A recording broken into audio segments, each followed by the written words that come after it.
Recording, Simona? Recording. All right. Okay, we're ready to call us to order. So let's get going and start with roll call. So roll call this evening is going to be for you to share an educational program that is important for the district to maintain and to continue to fund. So an example might be AVID. That's a program that I feel is very beneficial to kids. So that would be a program if I were sharing that I would share out as important to me. So that is the roll call for this evening. So Tammy Afonso. Oh, I think I said last time I was going to start from the bottom, didn't I? Okay, ignore that. Ben Wolf. All right, well, I'll just jump in and say, I mean, it's a charter and a program, but I'm of course very partial to the French American dual language immersion. I'm going to throw into that multiple dual language in CCLA as well. So dual language in general, but the program specifically for the French American. Thank you.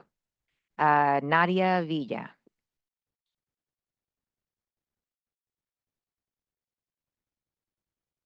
And then it'll go blue. The little button under the arrow.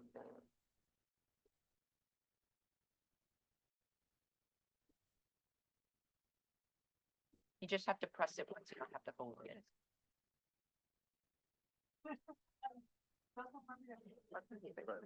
Oh. You got this one working now. Oh, yeah. Fine. I guess the bilingual programs, I know it's different, they call it different in different schools, I think, but I think that's important for everybody, my opinion. Thank you. I accidentally skipped Janine Wilson in alphabetical backwards order. Excellent. Then I don't feel too bad about accidentally skipping her. Carrie Taylor.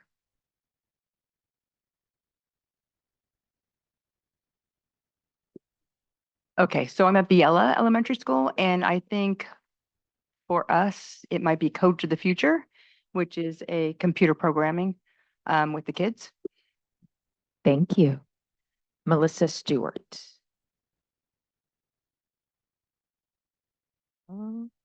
Okay. Yvette Minor.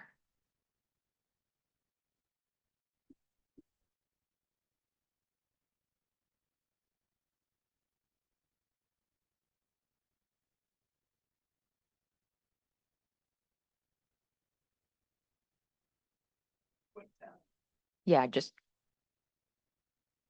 Okay, he's coming with another one. Let's swap that with my. Hello, my name is Yvette Minor, and one of the programs that I truly, truly appreciate is ArtQuest. I had 3 students that graduated, went through ArtQuest and CTE, but ArtQuest is very important to continue that program because it takes on the students that sometimes feel like they don't belong anywhere else. Thank you. Andrea Loveday Brown. There we go. I think you probably could already tell that I am a strong advocate for special education. So that comes in many forms at many campuses. So I'm just kind of looking out for and supporting and hoping for the best for all the programming. Thank you. Catherine Howell.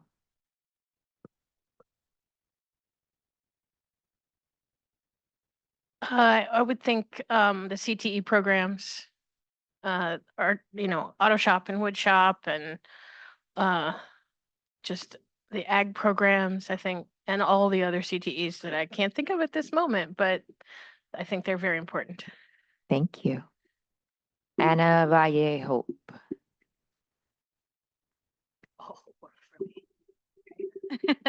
Hello. I don't know if the sports programs would count, but for my kids, both at Biella and Pioneer, sports are huge for them.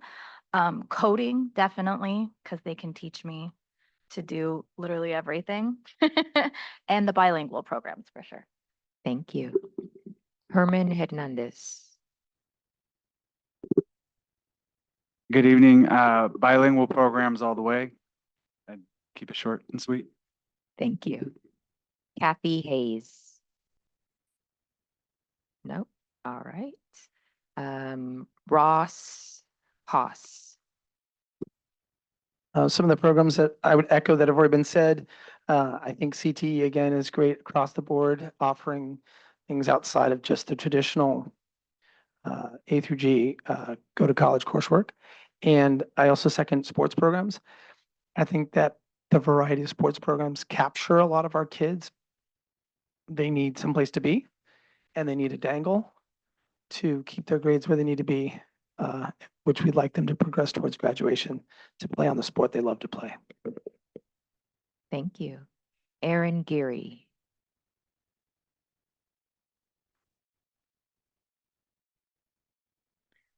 I have to shout out to 3 different programs, but quickly. Music Blitz for elementary school kids, I think is wonderful. All the kids get to play instruments, grades 4 through 6. My daughter's an art quest, so I also really feel strongly about keeping that. And I teach IB at Montgomery, and so the International Baccalaureate program is important to me. Thank you. Madonna Feather Cruz.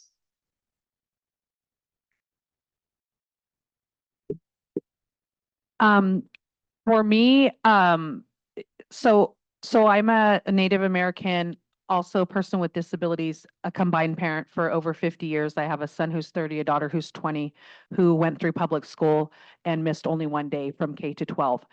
What I would like to see, dream of all dreams with Santa Rosa City School District, is have the Ridgeway site become a big picture school. So I work with the Big Picture organization internationally with the Native Maoris, nationally with all Native Americans at all of their Big Picture school sites virtually, and attend both of their conferences to bring cultural competency to all of their teachers and principals and funders. Locally, I serve the 3 counties of the Big Picture schools in Sonoma, Mendocino, and Lake County. And one of the schools in Sonoma County, the Mercy Becerra Academy, took 19 of their 24 students to the Alcatraz Sunrise Ceremony for Indigenous Peoples Day. So they were able to leave to learn. And I would really like that for Ridgeway. And I would like more support for all of the students that have disabilities, because I get a lot of calls from Native and non-Native families with kids with disabilities because of my position with Disability Services and Legal Center. Thank you. Thank you. Adrian Juarez Cruz.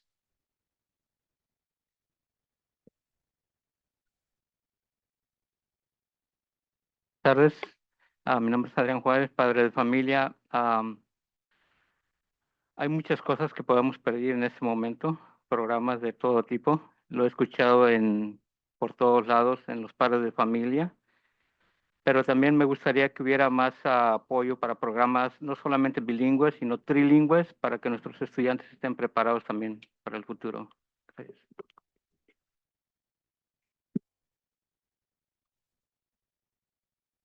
Hello, my name is Laura Lopez, and I'll be interpreting for Mr. Adrian Juarez Cruz. He says that there are a lot of needs at the moment, but he would like to ask for a program that supports not just our bilingual students, but our trilingual students as well, and for them to have the supports that they need for the future. Thank you. Andrea Correa.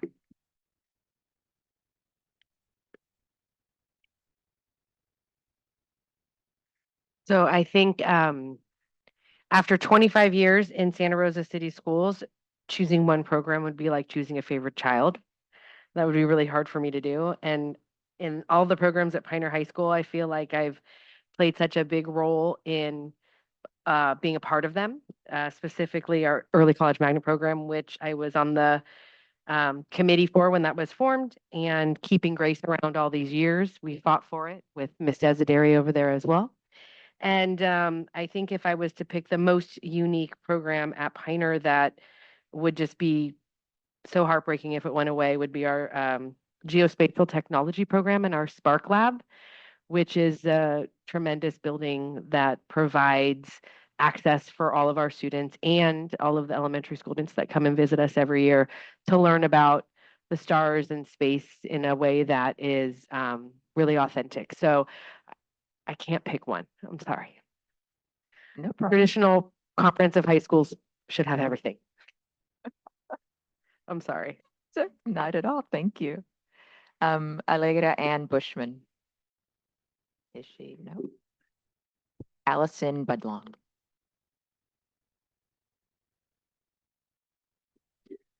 Hi, so I'm also going to name more than one, but any program that supports multilingual development and cultural exchange, I absolutely think we should look at keeping and expanding. But looking at alternate settings and special education, whether it be for cognitive needs, social emotional development, those small group environments that really can target in on what kids need that they're not able to access in a traditional learning environment. Also, I would say keep, expand, look at what is needed. We haven't gotten it all.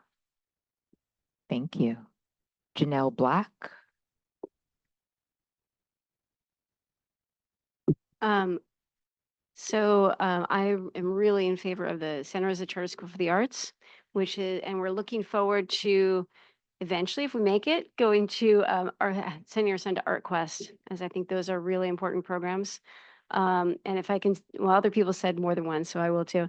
If we couldn't get into that one, we really would. Our second favorite thing would have been to send him to a bilingual program, because that I only wish they could be combined. Thank you. And back to Tammy Afonso.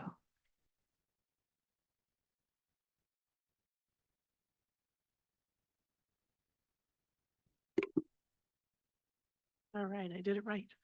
I would say bring it a little closer to make sure that the people on Zoom can hear. Thank you. Okay. I've watched and listened, and I don't think I have one program. I think every single program, every single site has things that need to stay. And to pick one over the other currently, I can't do. And I know that we eventually have to, but I'm not there yet. Thank you. All right, we have a quorum. All right, thank you. Next up is a revisit of the group norms. Hold on. I'll show them. So many screens.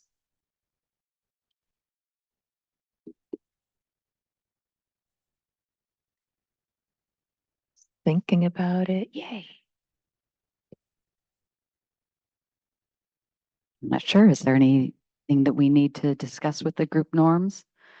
I think that you did a fine job with roll call and you kept it short, even though some of you added more than one thing. So I think you followed directions well. Any other group norms that we need to revisit? And I think that part of this is also if there are parking lot questions, any lingering questions from the last meeting when we talked about, or okay, I was going to say, am I out of order? Any lingering questions in relationship to the facilities? We talked about the needs at the facilities and the recent projects. We talked about some of the unique facilities at each of the school sites. As you thought about that presentation, were there lingering questions that you're like, now that I thought about it, I would like to add that to the parking lot? Yes. Yeah, I guess maybe having the time to process, which is why I'm so glad we have this question at the beginning. The expanded territory for the fault line was new information for me and maybe others. And I kind of went home feeling like I had a lot of questions around how that's factoring in or not factoring into our process in terms of scoring. And I went through a lot of different scenarios. I'm like, maybe do I want to see all 4 campuses being treated equally in terms of their consideration because of this fault line? And we don't know. I know there's a process and it's going to take a long time. I'm not, we have to be realistic about the timeline to discover the depth of the concern, but it just feels like we're not treating these campuses equally. And to me, I was trying to reconcile that fact as we're moving forward and rating these campuses, and it feels like the elephant we're not addressing in the room. And that's something that the district also has to have a conversation to figure out, as you said, with some of them, there's still time before they'll actually know whether there's an actual fault line and they do the testing, et cetera. And so the district really has to have a conversation internally about how do we want to deal with this and can provide that information to the committee.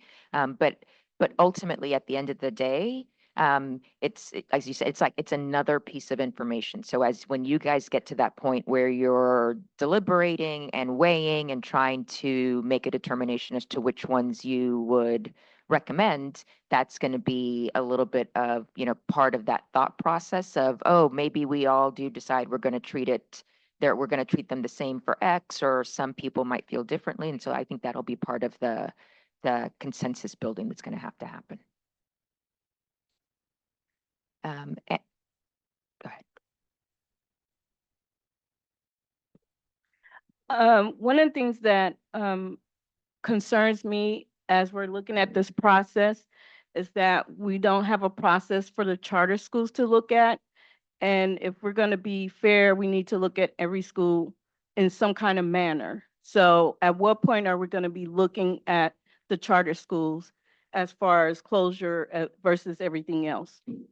We've been including the information for the charter schools in all of the criteria and all of the conversations, so they are part of that process. What do you feel that's missing that is not looking Well, at the the charter scoring, schools? because it's a different type of funding and so forth. So what would the scoring look like for those schools? So they've also been scored in all of the information that you have, and the funding for the charter schools is the same as it is for funding for traditional district schools. There's a slight difference with regards to they're considered a separate local educational agency legally with regards to the district. And so there's that relationship that would have to be, if they're one of the ones that's selected, that the district would have to deal with ultimately. We could make a recommendation if we wanted to for that. for those Correct. schools. They are included just like all of the other schools within the district.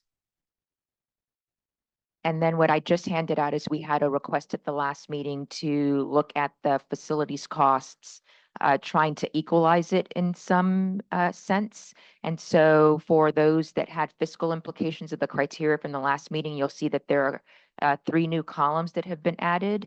There is a column for a cost per enrollment, and the enrollment that was used was the capacity enrollment for 2930. And then I included the square footage for each of the properties and then provided a breakdown of the cost per square foot. So in case that helps as you are, again, pulling all this together in your heads. And when we get to the point of having a conversation with regards to which schools, just another way of looking at those larger total, millions of dollars of numbers.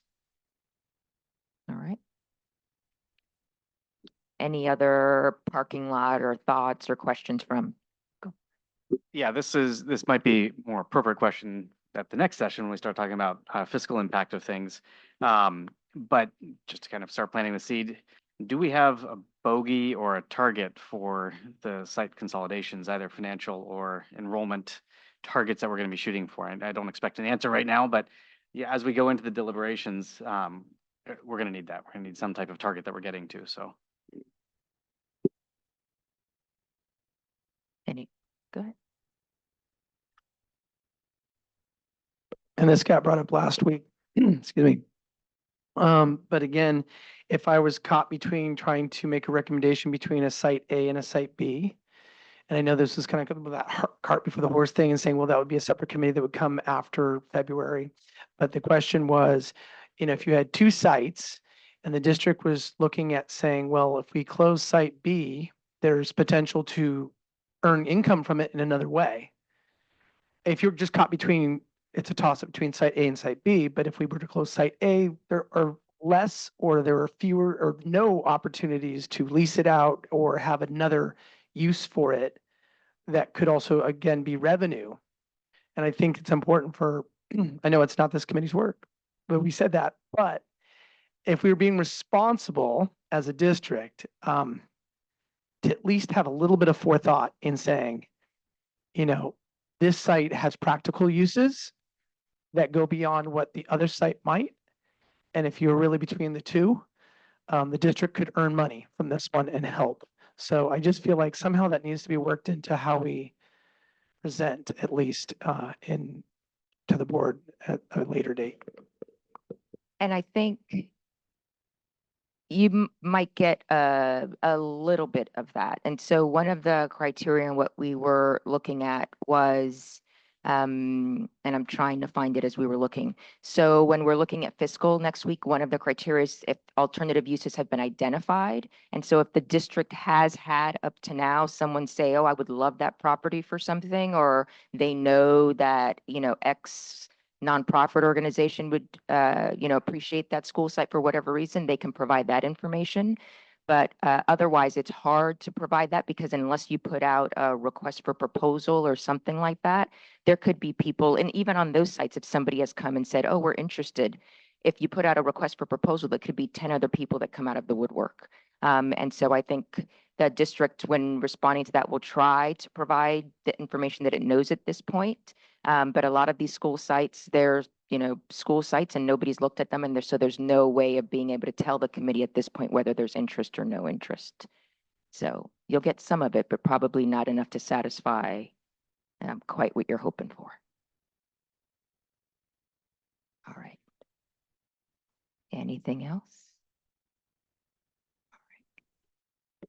Okay, so moving into the review of the meeting minutes, we've all got the copy in front of us here. Just take a moment to do one quick review of them if you haven't already, but any comments on it? Again, we're not voting on them, but any comments or additions, edits that might be suggested?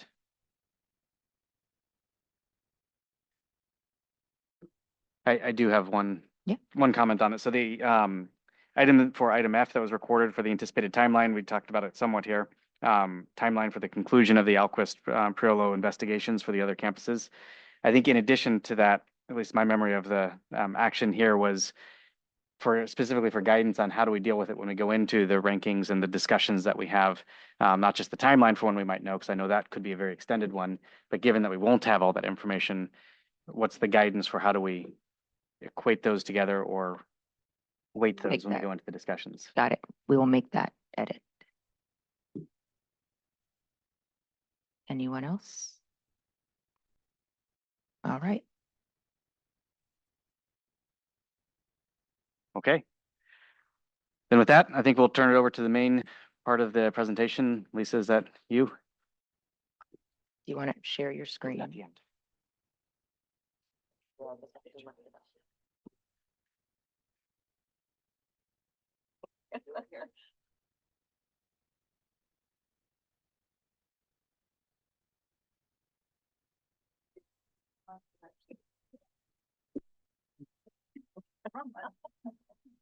Sorry.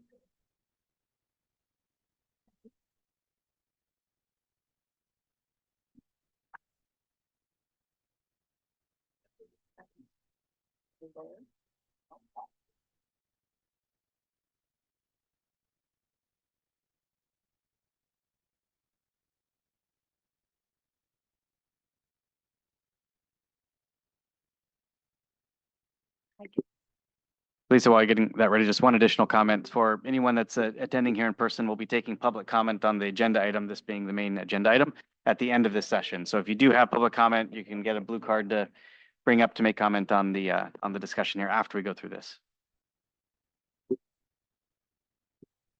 Just tell me next and I'll take the button over here.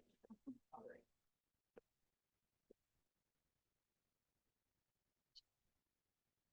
So this is the scoring criteria for these. I know the first meeting that we met, there was some questions or concerns about using the scoring that was recommended with regards to the test scores. And so we will have a conversation about that when we get to that point and just how we provided the information. We've included it. The committee can then have a conversation about, yep, we're okay, no strike it.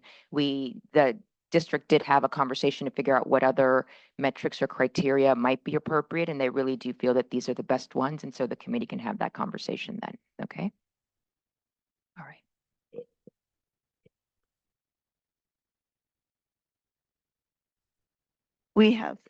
We have several guests with us this evening to present. We have Dr. Castro with Educational Services, Elisa Haley with Educational Services, John Fisher, Special Services, Stacy Desideri with Wellness and Engagement, and Vicki Zanz with Human Resources, because, oh, and Dr. Reimer back there as well with Educational Services. We have a team here because it's very complicated as we get into the programs and the different pieces of it. So I'm going to go ahead and hand it over. It looks like actually maybe Vicki, you would be up if there are questions about teacher ratio by contract.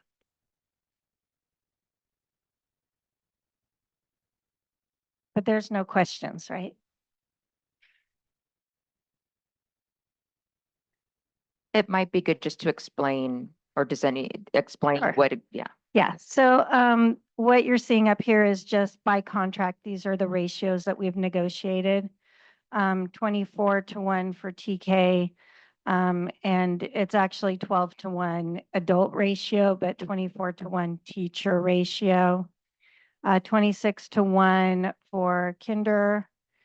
32-1 is grades 1 through 6, but we do have a slightly smaller ratio for our combo classes, which is 24-1 if the combo is grades 1 through 3, and 28-1 for combos that are 4 through 6. Then we have our elementary music and PE are 32-1, holding to that 185 student contacts per day that we have at the secondary level as well. For secondary, it's not really a class count. It's a student contact per day, 165 student contacts per day, with the exception of PE, which is at 185, meaning that the average class size is about 37 rather than 33. For our 9th grade classes, those classes getting our kids ready for A through G, those are at 28-1, and our CTE classes, as well as our science classes above the 9th grade level, are held at 33-1.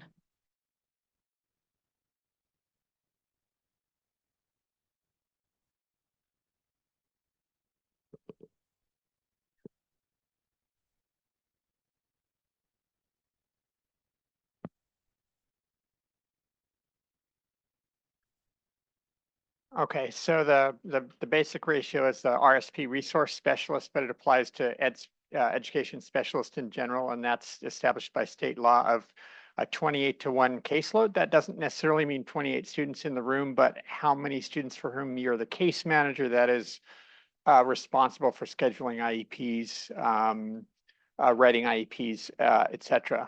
For special day classes, and we have special day classes in elementary, and then in high school, we have small group instruction, SGI, and the caseload ratio is 15-1. Those students tend to be somewhat higher needs, so you have a little bit lower caseload ratio. There are some folks who have mixed caseloads as well. And then SDC SH. SH is the designation in Ed Code, but that's our extensive support needs program, which is pretty high needs students, is a 12-1 student teacher ratio. SEP is our counseling enriched program at the middle school and high school, tends to include students who have educationally related mental health services and so forth. And that is also 12-1. Then pre-K to 1 extensive support needs. We have a pretty extensive preschool program that is 10-1, and the MM stands for mild moderate, and then MS is for moderate severe.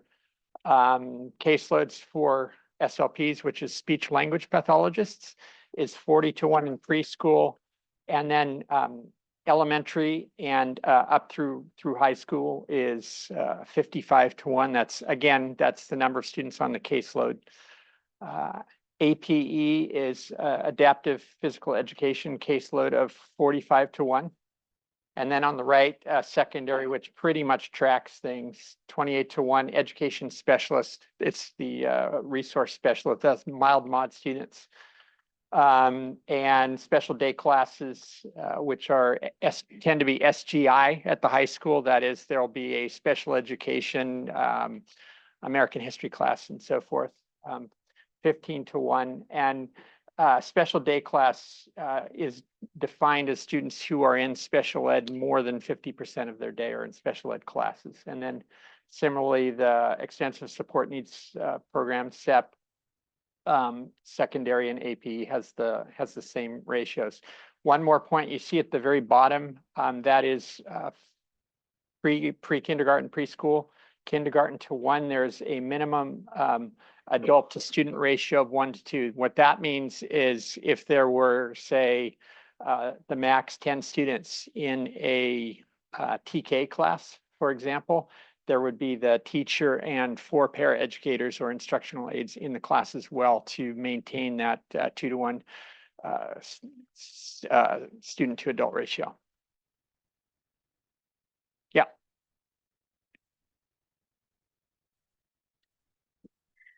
So I just want to have a clarifying question in regards to the ratios.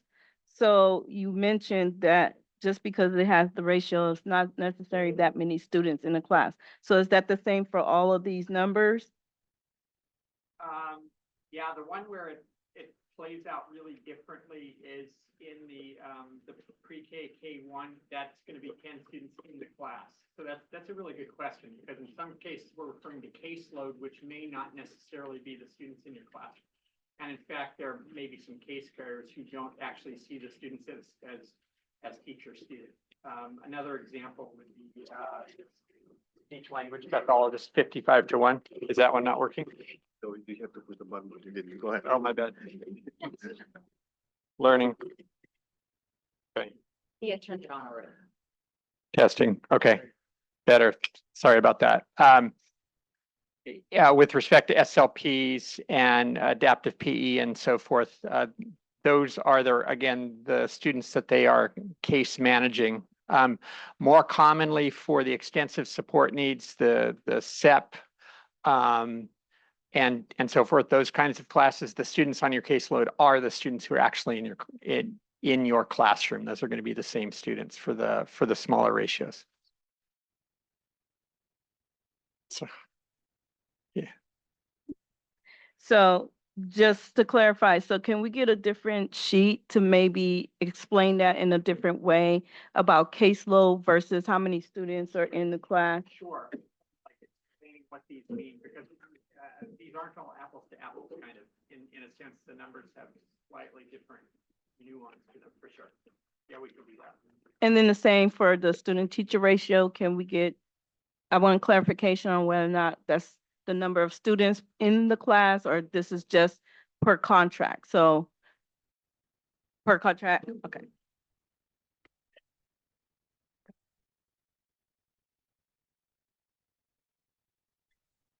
And then also, just so we all have the same understanding, extensive support needs, is that defined as anybody who might be in a special day class? And from there, it's a class might be separated into moderate, severe, mild, Yeah. Okay. moderate? So, yeah, great question, because we have special day classes that are not extensive support needs. So the sort of old school language on it was super old school language was so-called severe handicap. We're well beyond that language. And in the teaching credentials previously, it was called moderate, severe. And this is tracking the language of the new teaching credentials, which is mild, moderate, and extensive support needs. So those are students with significantly higher needs. They could potentially be students with intellectual disability on the spectrum, et cetera, but that have higher needs. Yes. So, sorry, again, to clarify, because I'm seeing like one ratio of 12-1 for special day class, that would include extensive support needs. But then for pre-K to 1, the 10-1 seem to have like pulled out the mild, moderate to severe. I guess also part of what I'm asking is when we look at school sites, are we going to be clear on like exactly which students, not just something labeled special day class, but will we be seeing which categorization? Yeah, and it's a particularly good question for the pre-K, TK, K, which that's per contract, that it has the 2-to-1 ratio, whether it's an extensive support needs class or it's a so-called, well, I'll just call it loosely mild, moderate SDC. It still has the same ratio per contract. As you move up in the grades, that's not per contract, but the higher needs students or classes with higher needs students are more likely to have more adults in the room, or more specialized adults, if that helps. And again, I don't know if that's one of you to answer, that we will have like clarification, distinction on which populations are being served in those classes. I have a handout. Beautiful.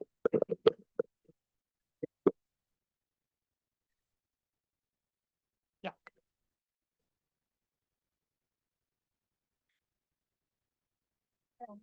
Oh, yeah. Go for it. Sure.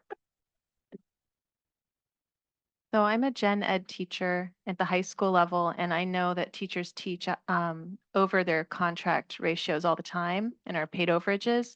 For special education, is it legally mandated that they stay at that ratio, or are they able to teach more students and be paid more? Okay, so the most familiar ratio, and I've had some discussions recently about this, is the 28-to-1 cap. And per state law, that can go up to 32.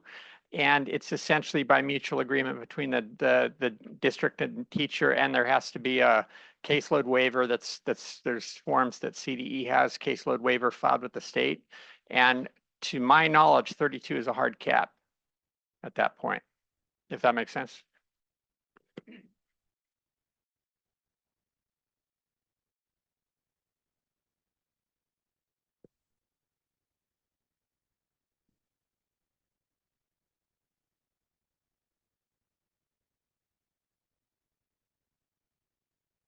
Check, check.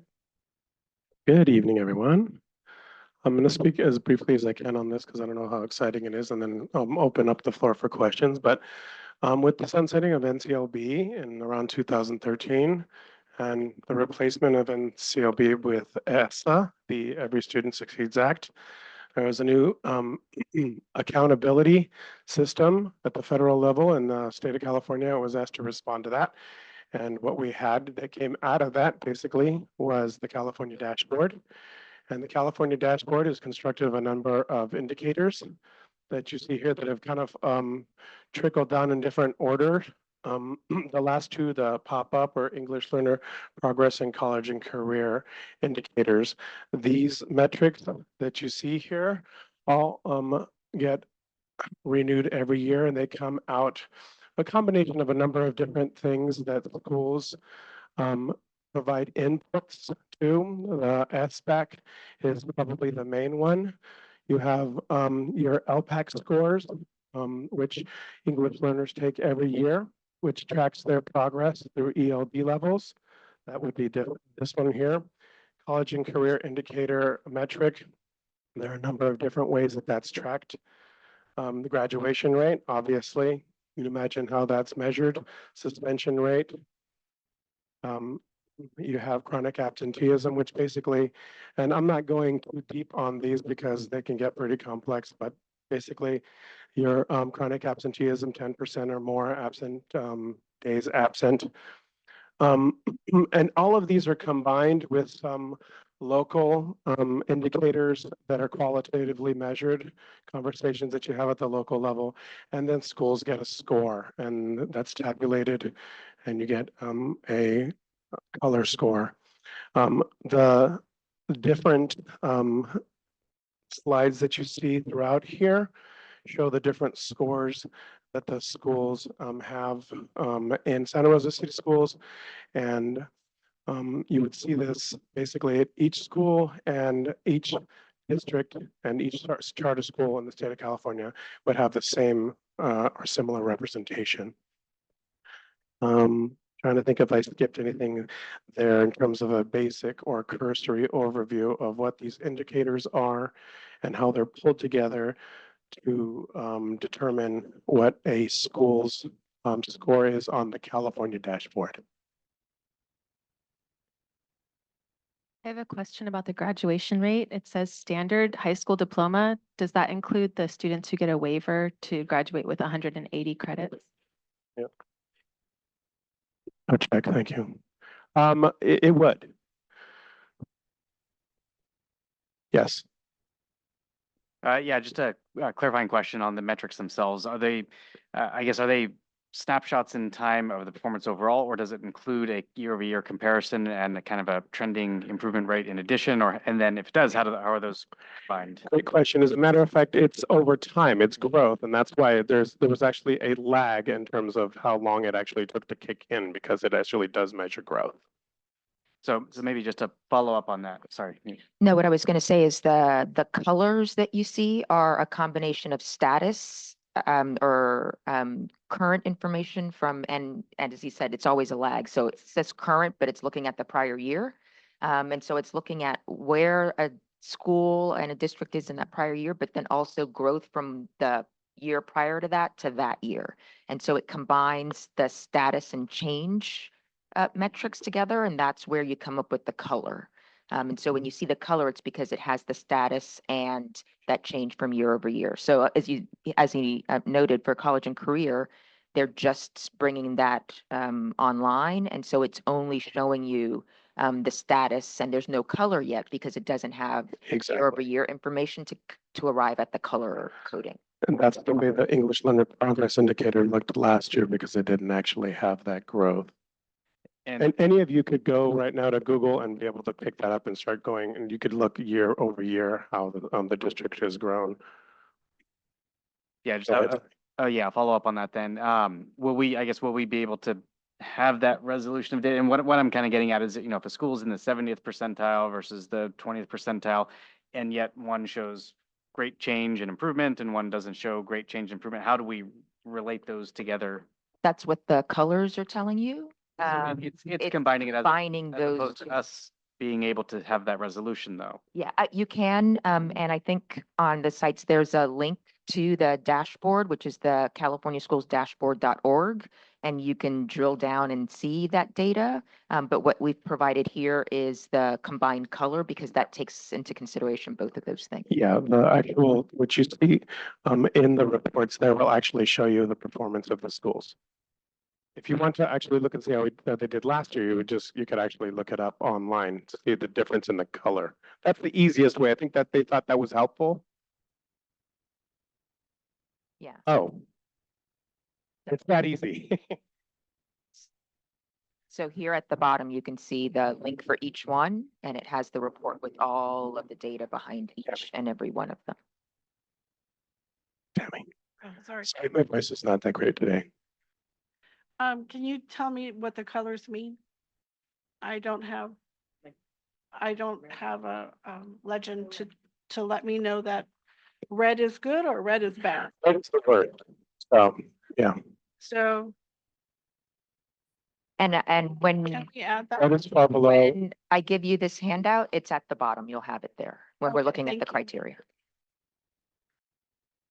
Here, Emmett. Okay, so I am interested in knowing the change, and is it possible from you all to get last year and the current year instead of us going to click every link? Is that something that you can populate and just bring that back to us? That's the first question. Then the next question, it says 2023, so we do not have current 2024 numbers yet. If not, when do that come online? So the scores are out. They just haven't actually been populated to the website, and that's going to happen over the next few months, very soon. I don't actually have the exact date. I think if we were to speak to Emmanuel, he might be able to give us that. Usually it's like around Christmas time, something like around then. They're moving it over the next several years. They're moving it back little by little, but right now they will release the 2024 dashboard in December. I think it's the 15th, but don't hold me to that date.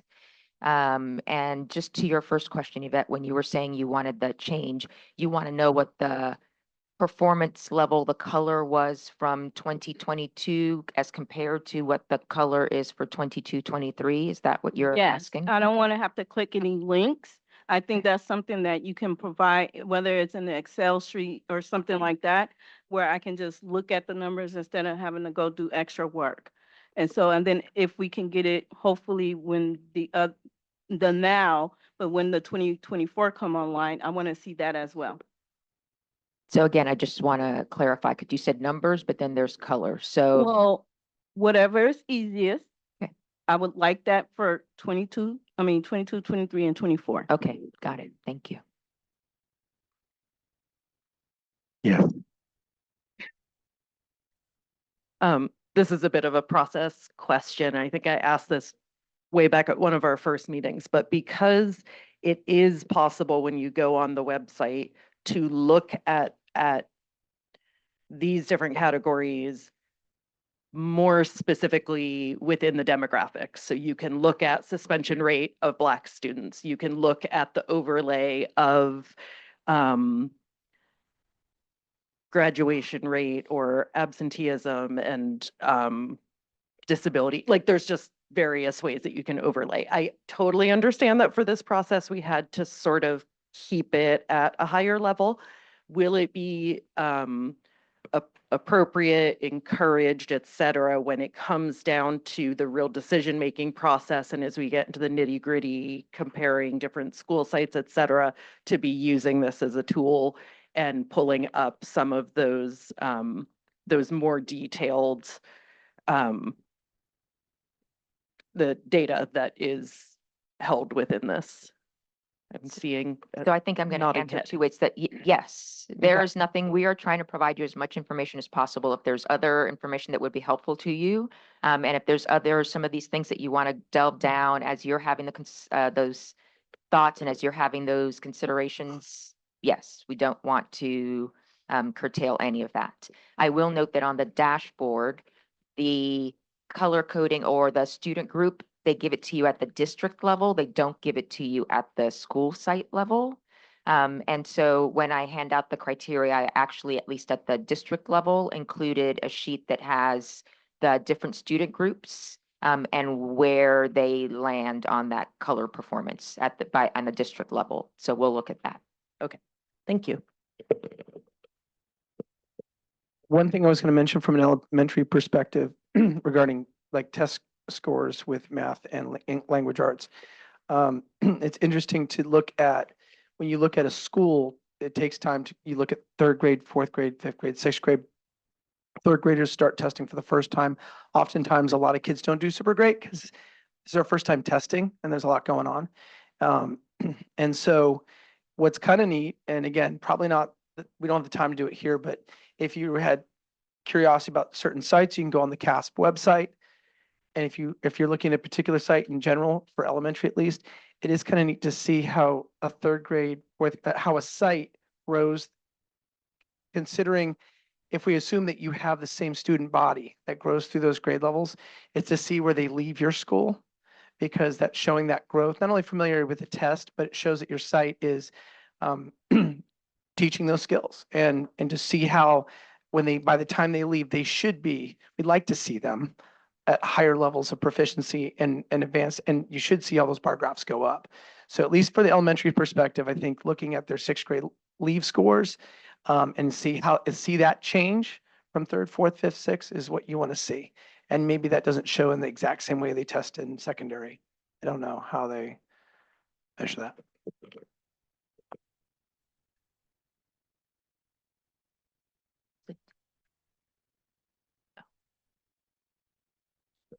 Yvette? Just to clarify, so it has the weighted point system for each of the schools? So it says that if it's orange or red, we give it a 1. Going back to pages, in our scoring criteria. So we're supposed to just give 1, but then it says the highest score goes to school with the percentage furthest below the district percentage. So how are we going to score that? Is it a different number? Yep, we'll look at that Okay. when we get to looking at the criteria. Right, we're looking at, oh, I'm so sorry. I'm curious about how you think we should look at suspension rates, because having a school with students who need that kind of consequence, I don't think that's necessarily the fault of the school. And in fact, suspending students can sometimes be a good consequence for certain behaviors. So I'm not sure how to look at that. Okay. Oh, Ms. Desideri, I don't know if you might be able to provide a little bit of insight there. In terms of guidance, I don't know if we're going to be giving you, like, telling you how to see something, but in terms of understanding how best to interpret that data, yeah.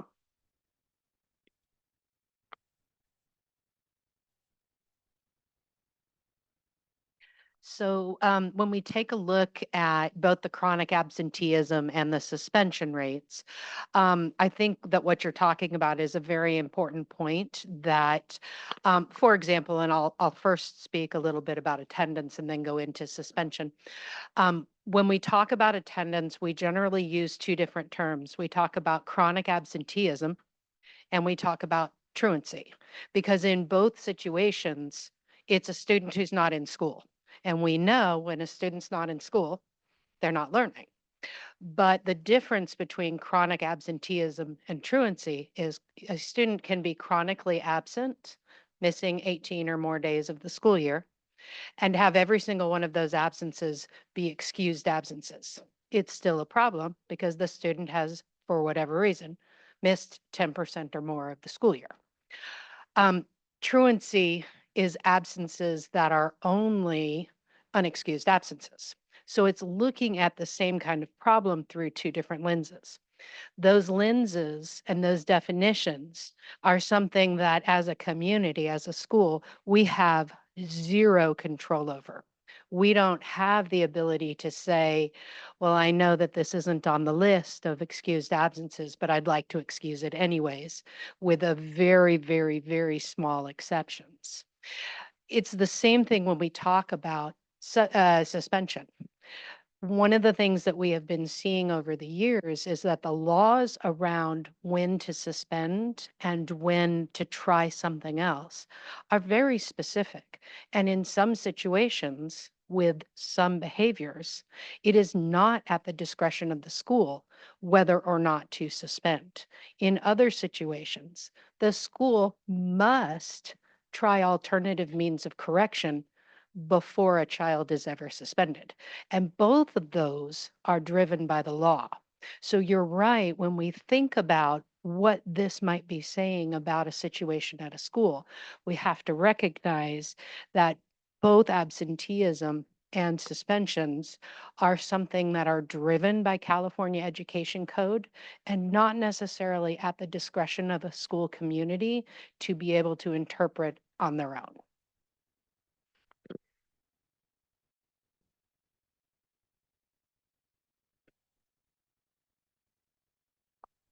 Follow-up question, are students with 504s and IEPs counted in the absence rates? Because I know that there's a different funding source. It's counted differently, and so I'm curious if those numbers are reflected here or if that would be pulling from a different set of data. No, those students are also counted in the California Academic Dashboard. What you can do is take a look in the academic dashboard and be able to pull out only students with 504s, only students with special education. And that way you'd be able to take a look at the specific subgroups. Now, some schools, the smaller populations, so whether you're talking about ethnic or racial demographics, program demographics like what you're asking about, if the school population is so small, they will not report on certain demographic subgroups, because if there's only 5 students at the school, you might be inadvertently outing a community. So yes, they are included, but they are only included, and you can parse out the data as you'd like it. The other thing is, and I know that clicking is annoying. However, when you look at the little, I always think of it like a gas gauge, you know, are we making good progress? And you go on to that, you can click and you can see, and I'll use the example of Lincoln because that's the one that was shown a minute ago. Lincoln might be in yellow, but that indicates an 8.9% decrease since last year. And you're able to see which are the subgroups that are needing some additional support. How many subgroups are being identified? And again, when you look and you say, well, why don't I have any reports on this information? It might be that it's a statistically small group. I have a quick question. What is Albert Biela and the French Charter School doing in terms of suspension rates? Because everyone else was in the orange or red. So why were they in the blue? Looking at this, basically in terms of what they're doing, I can't, that's a different question. This is basically saying they have a lower score. So if you're asking like what practices, are you asking what practices they're pursuing at the school site to have lower? It's just sorry to interrupt you, doctor, but No, that's fine. it's just, that just kind of stood out. that was kind of like a rhetorical question, but at the same time, Oh, it's yes. interesting to see that 2 schools out of all the schools are in the blue and everyone else is. Yeah, we'd have to speak to the principals in terms of what particular PBIS practices they may be following, and we have some of the individuals that support them directly here that might want to speak to that if we have time. But yes, I would, if we can just hold off on it. I think that is that is one of the things that's good for districts when you see that schools are doing that well, is, you know, having those conversations to see if that can be replicated elsewhere. But maybe we can have the individual who's there talk to you a little bit about that later instead of taking that time right now, only because we still have a lot to yeah, we have a general idea of some of the things, but yeah. Did you?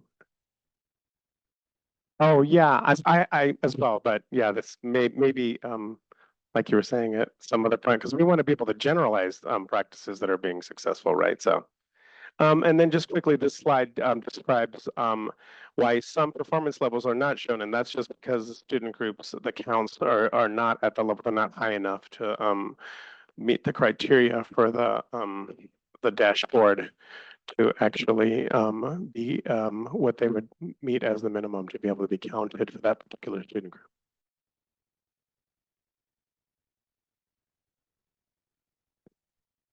Okay. Well, this is the overall district, right? So do we want to take the? Yeah, so I think the next, I can't do math, 15 slides. This is the one for the district as a whole. And then what you have is broken down by each school, elementary, middle, and high school. And so you can see the color that they're in.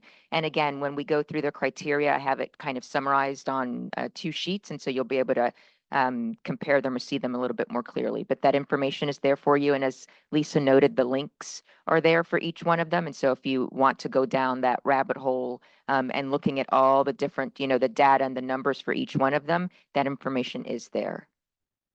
Yvette, yeah. So just want to clarify. So if we was to rate the district and we had to close the district, it's not looking very good based on the red and orange that I'm seeing. I'm just making a comment. Okay. And then the one thing I do want to note is that the dashboard has these set of indicators based on for the district and then the schools within the district. The charter schools for the dashboard purposes are treated as they're a separate local educational agency. So if you were to look up the district, you're not going to find the charter schools as a school of the district. They are listed separately. All right. Are they included in this slide here where it says Santa Rosa City Schools? Does that include, so you're No. saying, okay, The just Santa wanna Rosa City clarify. Schools does not didn't include the right. charter schools because they are a separate local educational agency as far as the dashboard is concerned. They're considered technically their own district, like one school district.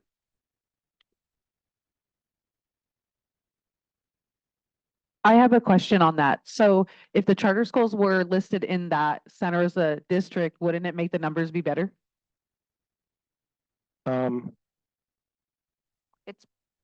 It's, it depends. I mean, you'd have to calculate it and put them in there and see what it does, but Possibly. But I mean, it could go in either direction, right?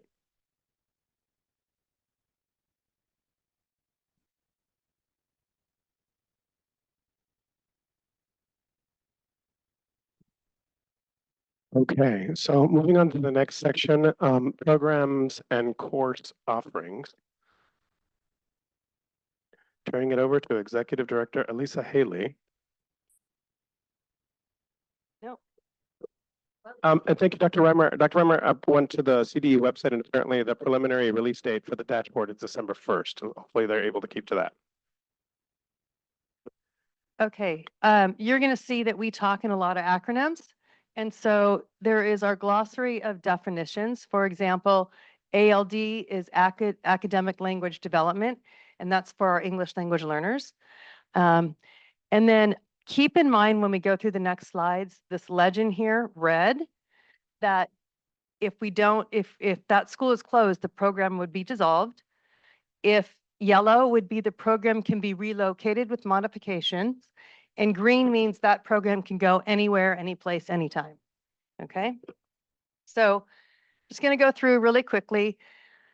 This is what all of our elementary schools offer. So they all offer transitional kindergarten through 6th grade. Charters do as well. They have educational specialists. They have boys and girls clubs. They have the staffing the same. They all offer the same music programs, the same PE programs. So I just wanted, that's all the same. Not the charters. is that what you were gonna? Yeah, charters do not offer all of this. I had a quick question about counselors because Mhm. my understanding is that there's no, like statewide, there isn't a mandate that a school has to have a counselor. So I'm curious, does the district have like an overarching statement or goal about that? Is there a commitment to a counselor at every site? Is there a commitment to at least half-time or three-quarter time? I just want to make sure that we are understanding of where the district stands on that. So currently at the elementary sites, we all have one counselor. And that has been the practice for the past, I want to say 10 years. I am not going to speak to the future. I'm going to give that to our assistant superintendent.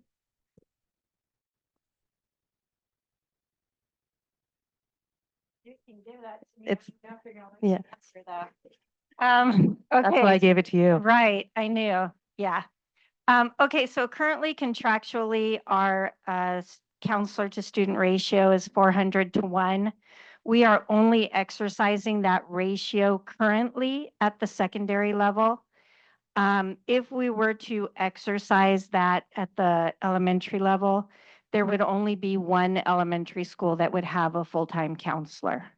So we have chosen right now to not exercise those ratios at the elementary level. I cannot say in our current fiscal situation if that's what will happen going forward, but I can tell you that that's what we're doing right now.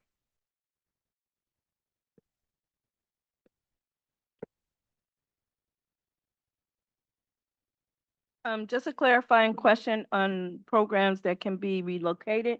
So could you give an example of what that would like pick? Yeah, any- when we go what- through it, I'm going to give you great examples. I have them all listed. I promise. It's confusing because there's like criteria 17 says would need to be relocated and then 18 says can be relocated. What's the difference? We'll get to that. Let's, Okay. they're just going to provide the presentation of where it is, and then when we go over the criteria, we can look at those, what the difference is. Okay, so right here we've broken down each school and the classes that they have. So for example, we have 9 ESN classes at Abraham Lincoln and then 10 general education classes at Lincoln. So you can go through and you'll see each program. I'm going to give a little example of what the full inclusion is because I think that's important, what you see at Biella. So full inclusion is a student who might have been maybe put in a SDC class, but is really capable in the gen ed class with supports. So they are actually full-time in the general education classroom, getting what they need within that program. So you'll see that Albert Biella is a school that really has embraced that and is working with that. So the full inclusion model is green because that can happen at any site. You have the Code to the Future, which Carrie had mentioned, that can happen at any site. Pasitos, which is a wonderful program, actually, they come onto our sites and it is working with bilingual families and it's welcoming them at a preschool or earlier level, and they do songs and they do it's like 1 day a week and they do songs, they do different activities, just kind of to get the students acclimated a little bit in some fun activities. And that could be done at any school. And with the difference with Biella right now, it is not, it is a walking school. And so it doesn't have, the only buses it has, and Carrie, it is only special ed buses, correct? And so special ed buses, it does not have, as our other schools do, a bus that will pick them up and take them to school. It's usually either the parent drives them or it's walking. So that's why it's called a walking school. Okay. I'm gonna let you go to the next slide. Once again, you're going to see the different offerings. At Hidden Valley, they have the Deaf and Hard of Hearing program. And so that has been very unique to that school. But once again, it can be relocated. You'll also notice they have a fee-based after-school program. That also can be relocated. James Monroe Office Pasitos, Santa Rosa Junior College Adult Education classes is offered at Monroe. But those are all things that can be replicated or offered at any site. Okay, Steel Lane is, Proctor has a fee-based. Steel Lane houses a lot of our special ed early learning programs. And so that is at Lewis Adult Academy, no, it's not, it's called Layla now, sorry. At Layla, and then also at Steel Lane, just because space is always limited within Santa Rosa City Schools. Okay, middle schools. Once again, this is all of what all of our middle schools non-charters offer. So they are 7th and 8th grade. They all have an RSP. They have counselors. They have a 50% multi-tiered systems of support counselor. They have a school-based therapist. They offer the ALD courses, which is that acronym for our English language learners. They have honors English and honors math and VAPA offerings as well. So within the different schools, Herbert Slater currently is our only AVID school, and that can be replicated and it can be relocated. They also have a French partnership. And by that, I mean within the French American Charter School feeds to our non-charter schools. And so Slater actually houses something, a feeder program. And then you would hope to go to Montgomery, which is also offering special things in French. So Rincon Valley, you will see that they have something that they called SOAR, which is Success Through Learning Opportunities for Academic and Relationships. So they have little blocks where the students get together with one teacher, and it's support for the teachers getting to know them and different social and emotional activities. Santa Rosa Middle calls theirs the Cougar Connection, which is also that same type of activity. And once again, they can be anywhere. What is unique to Santa Rosa Middle School is it has the Paxton Patterson Lab, which is the STEAM lab, which is the science, the art, the technology, and that is through CTE. And they also have a wheel course that they offer. And once again, if it's green, it could be replicated anywhere. Okay. When we get to the high schools, it starts to begin look a little different, not as far as what the offerings are, as far as comprehensive, what we all have. And you'll see they're all A through G approved courses, or college and career center, various VAPA offerings, athletics, CTE, counselors, family engagement, and grades 9 through 12. Okay, at LC Allen, it is a CTE pathway currently, and the dot got a little wonky, sorry. So they have the agriculture is one bullet point and education is another. And with the agriculture, it is yellow because it would take some effort to move some of the things. So some of the, I want to say, equipment and various things. So it would take a lot to move that. The other offerings would be able to be moved. They could be replicated. So public safety, community health. So that pathway could be at another site as well. And they are an AVID school, and they are a Spanish dual immersion program pathway, which is really something they're building with our Cesar Chavez Language Academy to really feed into there and continue that bilingual education. They have a college and career access pathway to Santa Rosa Junior College, along with the special University Center program with SSU.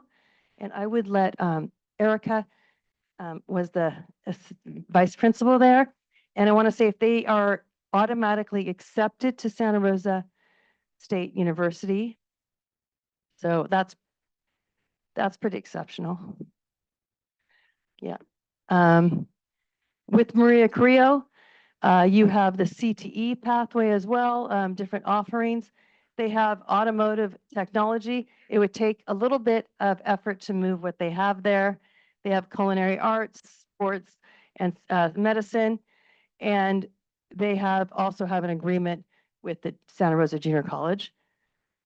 Montgomery has green construction, so that would take a bit of time to move and effort. They have business, design, media, visual arts, and patient care. They are the only international baccalaureate school within all of Sonoma County. And so the that's okay. That's okay.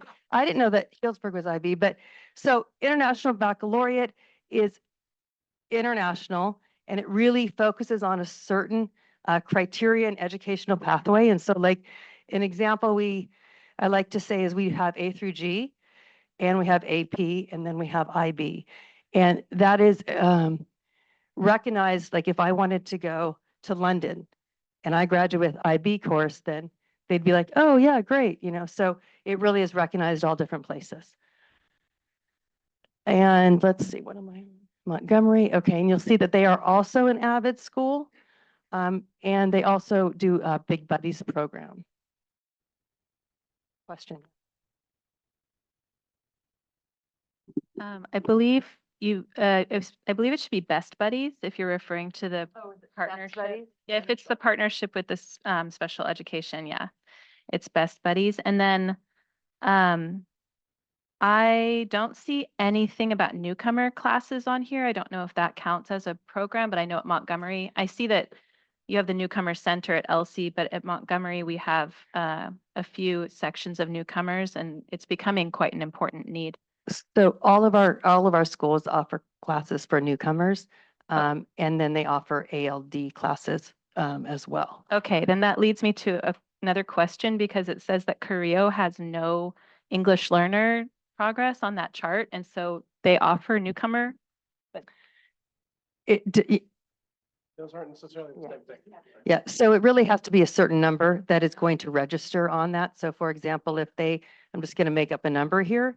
If they only had 15 newcomers, they are still going to offer those supports for the newcomers.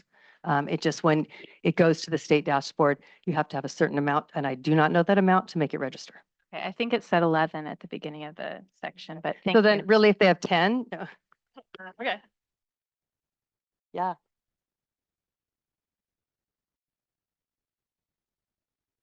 It's in regards to the guarantee program at LC for the University Center program. And right now, Sonoma State has guarantee admissions, period. So is there something different that they do versus what the guarantee program they have now at Sonoma State? I'm going to actually let Erica answer that because she's been a big part of that, and it's a certain contract with them as well. Okay. Hi, everybody. I'm Erica Raffo. I used to be the vice principal at LC Allen. I'm not on. Am I on now? Okay. So, sorry. I'm Erica Raffo. I used to be the vice principal at LC Allen. The University Center program we have with Sonoma State University starts in 9th grade. Students have their high school education accelerated so that by the time they're juniors and seniors, they have room to take college courses at Sonoma State. So transportation to Sonoma State University and all of the books, materials, that's all provided for students. So they are taking Sonoma State classes alongside Sonoma State students. If they maintain eligibility in that program, by the time they graduate from high school, they are guaranteed admission to Sonoma State. Sonoma State gives preferential treatment to high school students in Sonoma County because, of course, they want to serve their local area, but they're not, the special piece of that is that students are guaranteed, if they want to go to Sonoma State out of this program, they are guaranteed a seat at Sonoma State. So I hope that answers your question. I think there's a little over 100 kids in the program right now. I know that we have 37 who are attending classes actively at Sonoma State this current school year. That I don't know off the top of my head. I'm sorry. Got excited, sorry. Okay, so I had a question about some of the categories, but being that this was brought up in general, some of these programs, I'm just curious about, numbers of participants, participation rates for all these programs. So you hear a program, I want to know if that 10 kids, is that 57 kids, or 100 kids? And then my other question is, what's the completion rate? So how many people, if you have a program that they make it all the way through, if you're in the, I remember when I first had a kid that was in that program, and by the way, one of my kids, she's fantastic, and she ended up being the valedictorian. She just did so great in that program. And at that time, I think Armignano was still the president of the university. He was raving about it. He said, quoting it to our superintendent at that time, Sharon Liddell, and that's how far back it was. How many superintendents back? Okay. But I remember she was telling me that he'd said that his college professors couldn't tell the difference between LC's seniors and their college freshmen. So that showed that, but at the time, there was only 11 kids in that program. So that was my question. It's like, when we see these programs, how many kids are in the program? And then if you start in 9th grade and the idea is you go to your senior year, how many kids end up finishing that program? Because I think that's something to give us insight, like on a CTA program. What's the completion rate? Are they getting the certificate? Are they making it to the final stages? I think that's a really good point, and I just want to then draw that back to the IB program. And because the IB program is offered your junior and senior year, because we cannot offer it because our junior highs and our junior high, and we don't have an IB junior high school, junior high, so middle school, sorry. And so they offer it, we only can do it our junior and senior year. So they do not offer AP classes there. They put everybody in the IB, but you still can take AP tests. That makes sense. So that would be we have the numbers, but it's a different because of the pathway too. So there's an IB diploma. So my clarifying question has to go back to when we're looking at the red, blue, green, whatever. And so when we're looking at the college and career, so when it says low, so does that mean the amount of students that is going on to on to college? Is that what that means? Where it says college and career You're In talking the about dashboard? dashboard? on the dashboard? Yeah. No, it's not necessarily about about the number of students that are moving to college on the dashboard. There is one of the pages actually on that tells you what the definition is. So it's not just straight about number of students. Doesn't, for example, if 100% are graduating And what page is that? in one, hold on, okay. Nobody, Ratios. oh, So yeah, because we have it has the little chart, and so most schools have low and very low, low, and then there's one school that has high. You see So- down at, yeah, So down at this the bottom. shows, this is telling you how well students are prepared for success after graduation. So it's not about a number of how many students are graduating. It's a measure of readiness that the state has. And Number that's of what we students. So it's part of a determine. state testing or, It's number of students who are graduated, or that consider that prepared, divided by the total number of students combined, the 4 or 5 year graduation rate. Yes. I just want to clarify. So that metric, college and career, is reflective of how many people have satisfied the requirements to graduate high school. And then there's No, I was gonna say- so when they're talking about the college and career indicator, what it's looking at is what are some of the ways that a student can demonstrate that after they walk across the stage, that they are prepared for either college and career. I want to say there's either 6 or 8 different criteria. So you can meet this either by passing the like meeting standards in the SBAC plus completing your A to Gs. Yeah, so there's a number of different ways that a student that can pass. The one that I read was the rate. Okay, I can read the rest of them now. Okay, so I'll read the whole thing.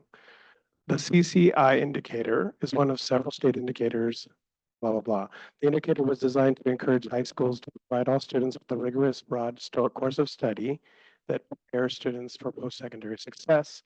The following measures have been approved by the State Board of Education: advanced placement exams, A through G completion, career technical education pathway completion, college credit course, formerly called dual enrollment, IB exams, leadership or military science courses, free apprenticeships, smarter balanced summative assessments in English language arts and mathematics, grade 11, state and federal job programs, state seal of biliteracy, and transition classroom and work-based learning experiences.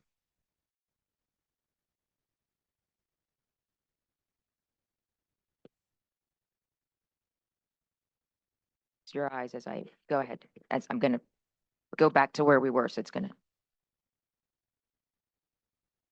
I have 2 clarifying questions. One is on the list that was handed out of the different special education classes. There's multiple abilities program listed, but I don't see that on the glossary, and I'm trying to see where that's captured in like this list of classes, just so I'm making sure that it's all captured there. Oh, they are. Thank you. It's a great question. So within our extensive support need classes, we actually have multiple levels of need, and the multiple abilities is our highest level of need class, and we can certainly provide more detail with some of our students with the most intensive needs. There's one class at Elsie and there's a class at Comstock, if I remember correctly. But it probably would be a good idea to provide a little more nuance with respect regarding our different levels of extensive support needs and clarify that a bit. Am I on? Okay. Sorry. So in other words, it might be reflected here and just say ESN, but like it could be helpful to have that in this document that we're looking at. Okay. And then my other question. Where did my other question go? Oh, I hate when that happens. Okay, because I know Andrea's waiting like patiently to get onto Piner.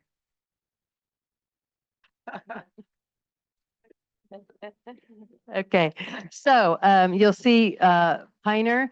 And you can see that they actually have the geospatial technology cannot be moved, because if you've seen the big dome, yeah, that's not going anywhere. And so that is why that is red. The Spark Center is there for the long haul. So it cannot be moved. Unlike you have the culinary arts, it can be relocated to a different site.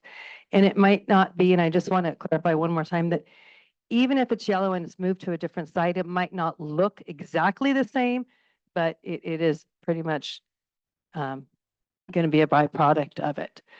So they also have an early magnet program with SRJC, and they are a STEM school. Our Ridgeway, which is our alternative high school, continuation high school, has culinary arts. It has credit recovery and work-based learning through SRJC. Santa Rosa High, it has, you see that it has 2 STEP classes and 2 ESN classes. And within, oh, I'm sorry, Ridgeway has adult transition classes as well, housed at that campus. So with Santa Rosa High, you'll see that there's agriculture, construction, automotive. While it might take some time and effort to get it moved, it can be moved, but the manufacturing class cannot be. And yes, I didn't get to ArtQuest yet. I just want to add something.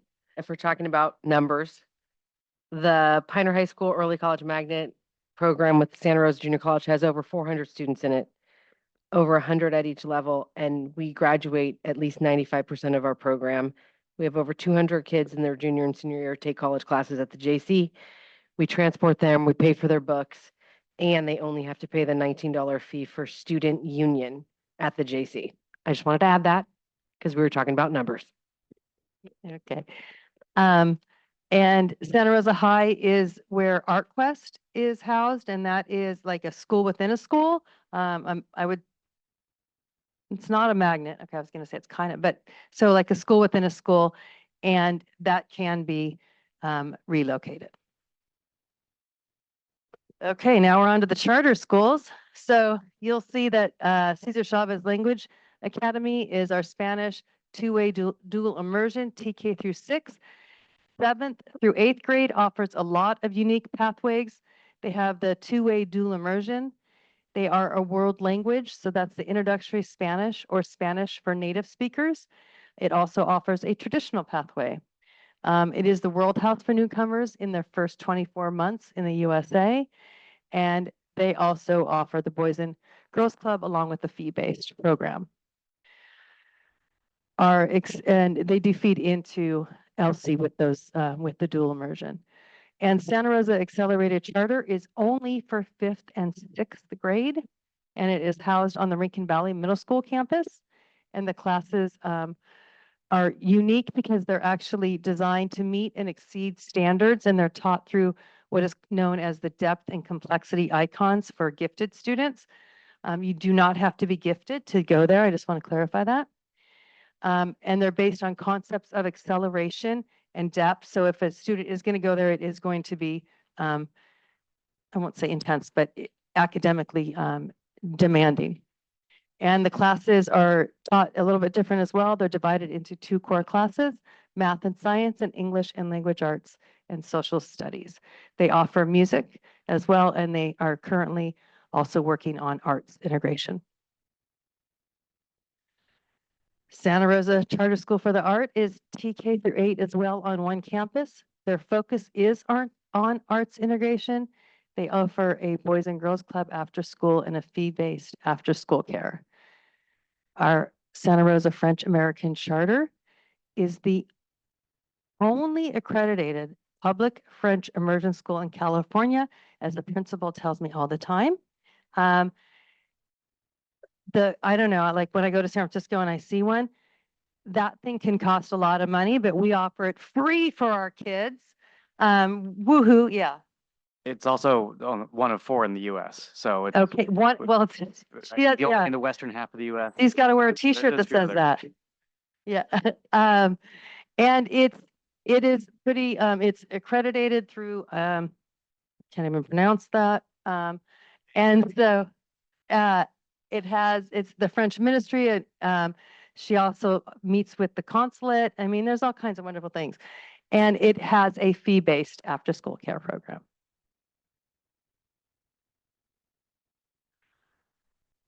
Any questions on these things before we get into opportunities and challenges? Here we go. Okay, so opportunities when we rethink, and I kind of think this committee I think about when we rethink school, and we often imagine it. Now it's a time that we actually can rethink it and take action. So this is where we can really meet student and family needs. We can provide specific learning opportunities, and we can provide flexible programming. Current challenges, as you noticed, was our low test scores, declining enrollment, increase of combination classes due to low enrollment, large number of long-term English language students.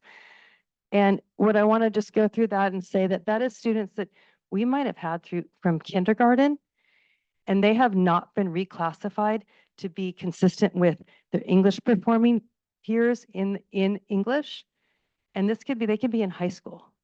And so that is what we call our long-term English language learners. And also another challenge is Elsie Allen is the only high school on the southwest side of town.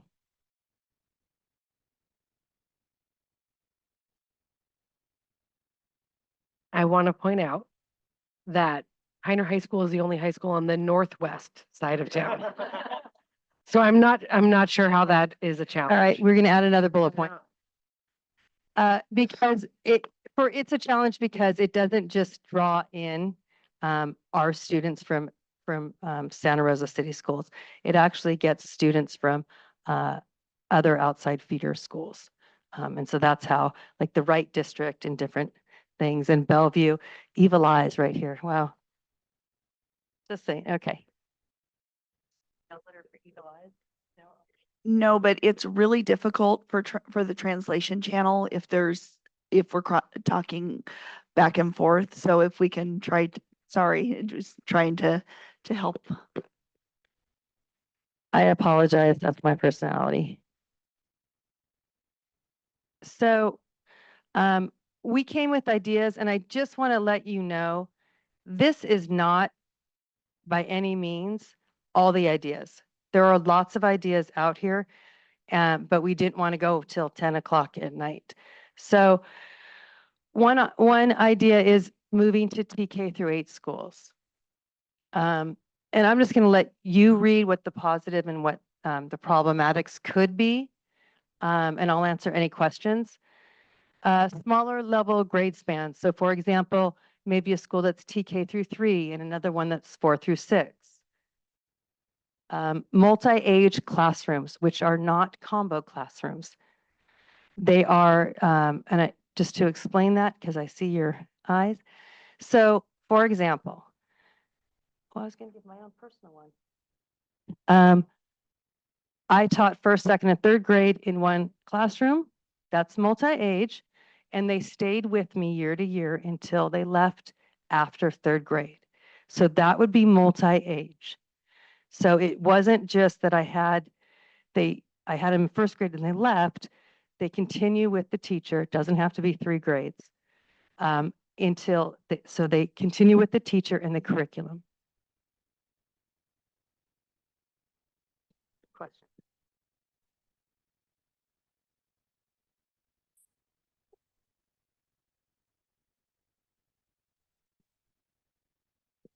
Good one. Is there any models of like TK through 4th and then 5th through 8th? Or like, so like a TK through 8th, but if you can't fit them all on one site, you can do the TK through 3rd or 4th and then 5th through 8th or something like that. Is that any models of that? You could. I mean, once again, this is a time to reimagine, and that's what I would call it. Yeah. I just wanted to make a recommendation, like these ideas having like, because I think there's a $25 million deficit that they have to cut. So seeing how these changes, like what would that do Financially? would be helpful as well to make these decisions.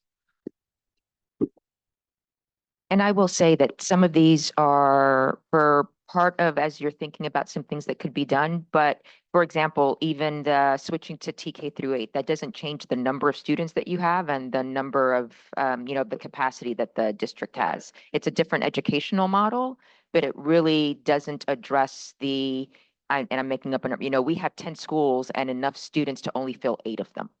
And so that's just another piece of that to keep in mind, that this could give the district an opportunity to look at different educational models, but that does not change the fact that you potentially still need to close a school because you physically have more building than you have students to fill those buildings. Thank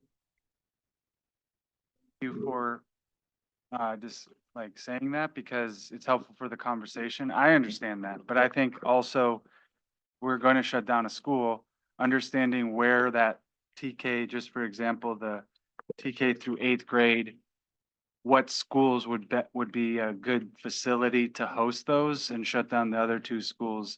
That's kind of why I'm looking. I understand what you're saying though, but I appreciate you bringing that up.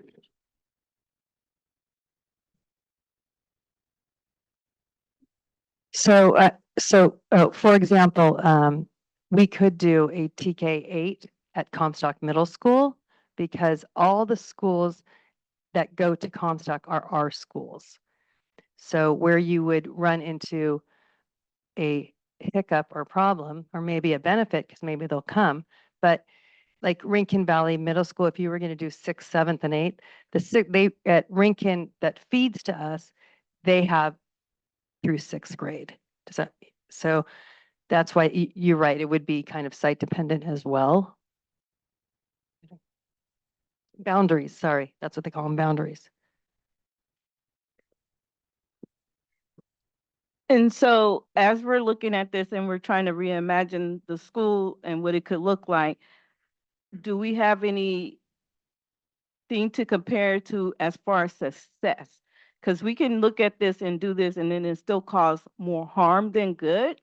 And so when we're looking at that, that would be an issue for me. Like if we move students to a bigger, have more kids, different levels, it can affect some kids in some ways. And so how will we look at that and make sure that we're doing the best thing for our kids? I would argue, remember, you are here to make recommendations. So if this committee, for example, were to say, we think the board, we would recommend that the board explore converting one of the middle schools to TK through 8, then the board, in consultation with their staff, would have to they'd have to chase down those details and see if and where it makes sense, and they would make that decision whether or not they would want to pursue that. You were just providing the recommendation of, hey, based on the information that we have, this is something that we think might be worth pursuing. And then the board and staff will really have to look at that and figure out what you're trying to look at. It's like, okay, sizes, what works, what doesn't work, etc.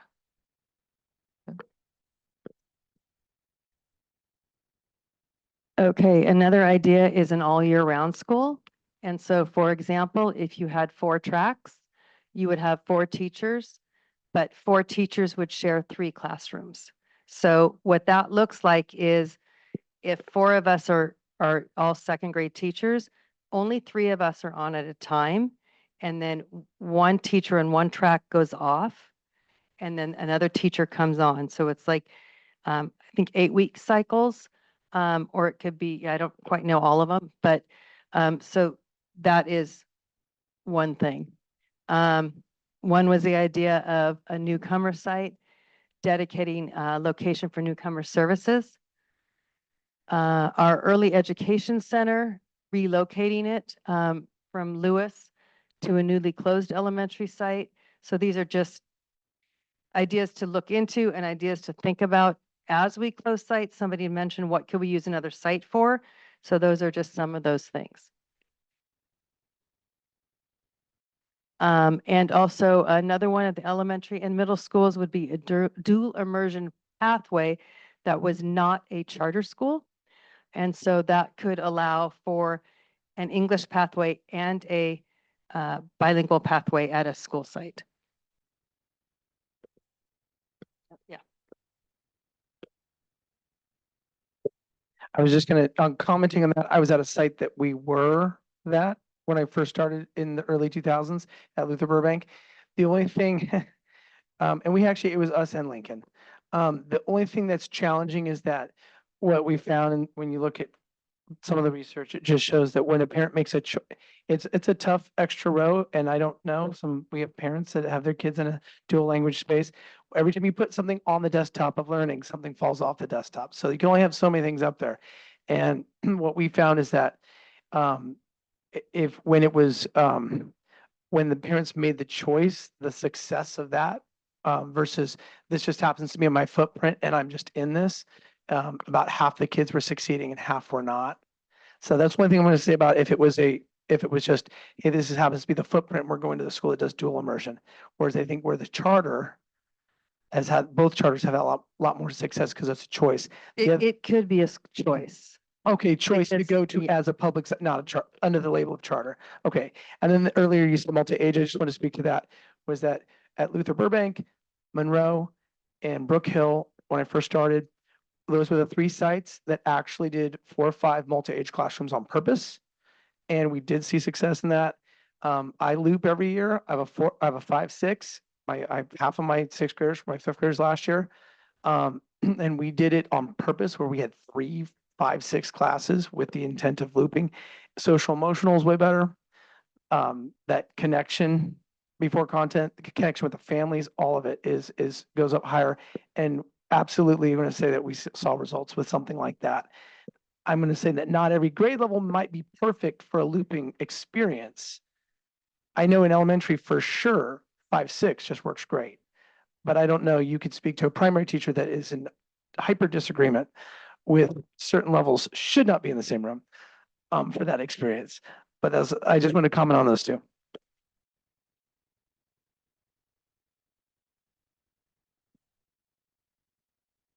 You. So on my recommendation, I would want to explore a site being a big picture school. And I pulled up my Facebook from April 19th, 2023. I had taken some time off to go to the JEH Cloverdale big picture school on the Cloverdale site. And some of the stuff that I was there doing missing murdered Indigenous women work with the students, as I sat with them and listened to them, and at that day, they had a wait list from the regular high school to get into that big picture school. And a couple quotes that I had posted from the students who are all nations, so they are all different nationalities. They love coming to school. They support each other, no harm. The adults treat them like a person. They love being interns because they leave twice a week to go to their intern. They love their Friday family lunches and they created their own space. And I would just want that for all students. And the big picture schools, and I've went to a lot of them, all the kids are saying the same thing and they want to come to school. So I don't see what the problem is of exploring that. Thank you. I appreciate that. Thank you.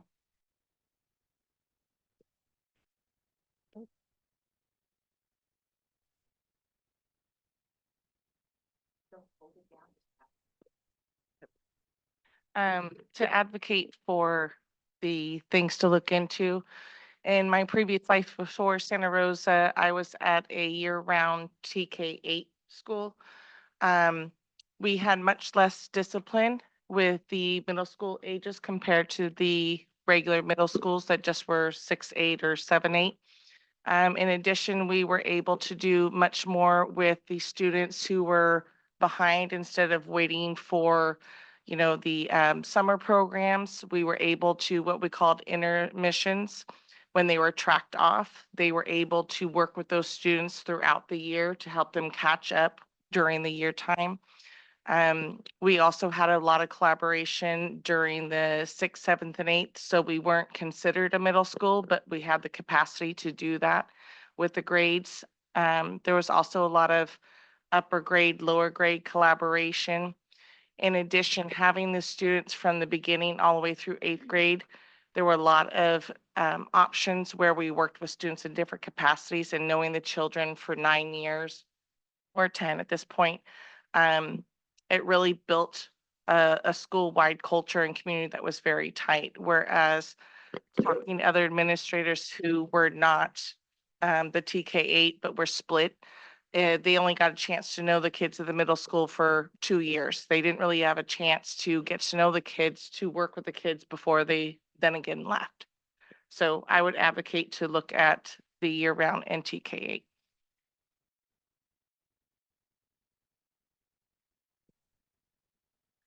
I'm curious in putting together this list of ideas and any ideas that we're generating. I'm thinking of community schools. Like, are there any of these or new ideas that we know that there happen to be very like rich new funding streams through the state or federally? Because I know that like there can be some heavy trends in education where things like a community school model, are suddenly very heavily supported and funded. Are we sort of thinking there's no new opportunities here, or do some of these have some new financial opportunities tied to them? So you mentioned the community school model, and there is a funding and there are grants that are currently being applied for. But I want to clarify that the community school is supports on a campus versus the educational piece. So it really are two different entities that it wouldn't draw money in for a school performance. So it's kind of confusing. Yeah. Those are also short-term grants. It's not ongoing funding aside from when you form a community school partnership. That's really what the intention of the startup money is for, is to bring in partners like nonprofits and other groups. Maybe this is just jumping to the next slide here, but you do have good increased funding for secondary with the 6-8. Could you speak how that part of it increases funding? Is it shifting of funding or is it actual increase That's overall? if we have people come from other boundaries into our schools. Makes sense. No booze. So let me just go over that slide really quick. So yeah, if we went to 6 through 8, that might change things at specifically Rincon Valley Middle School. So that could bring, because people would maybe want to come. And then also a middle school career exploration magnet school.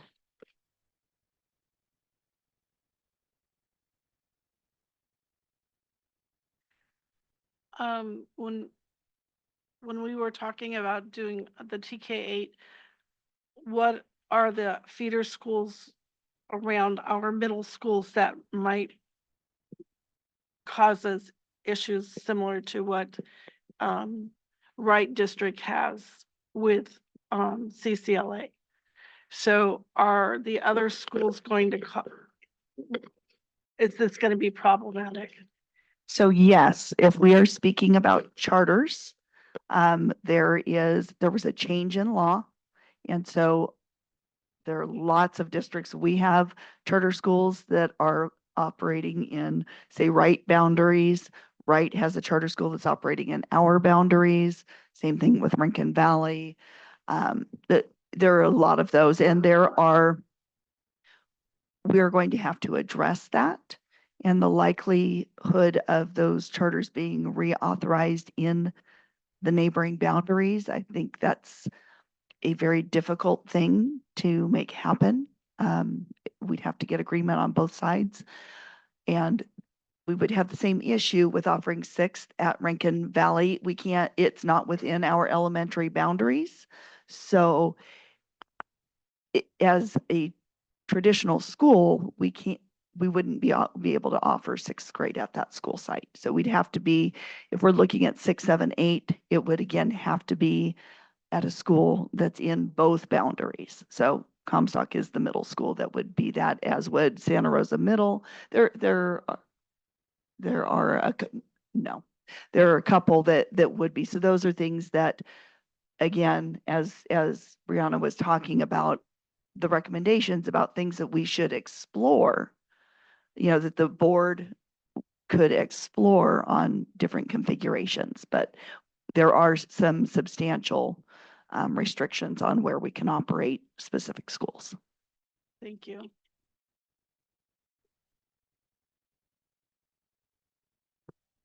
So now I'm wondering which schools are feeding which schools, and is there any kind of map or information on that you would be able to make available to us?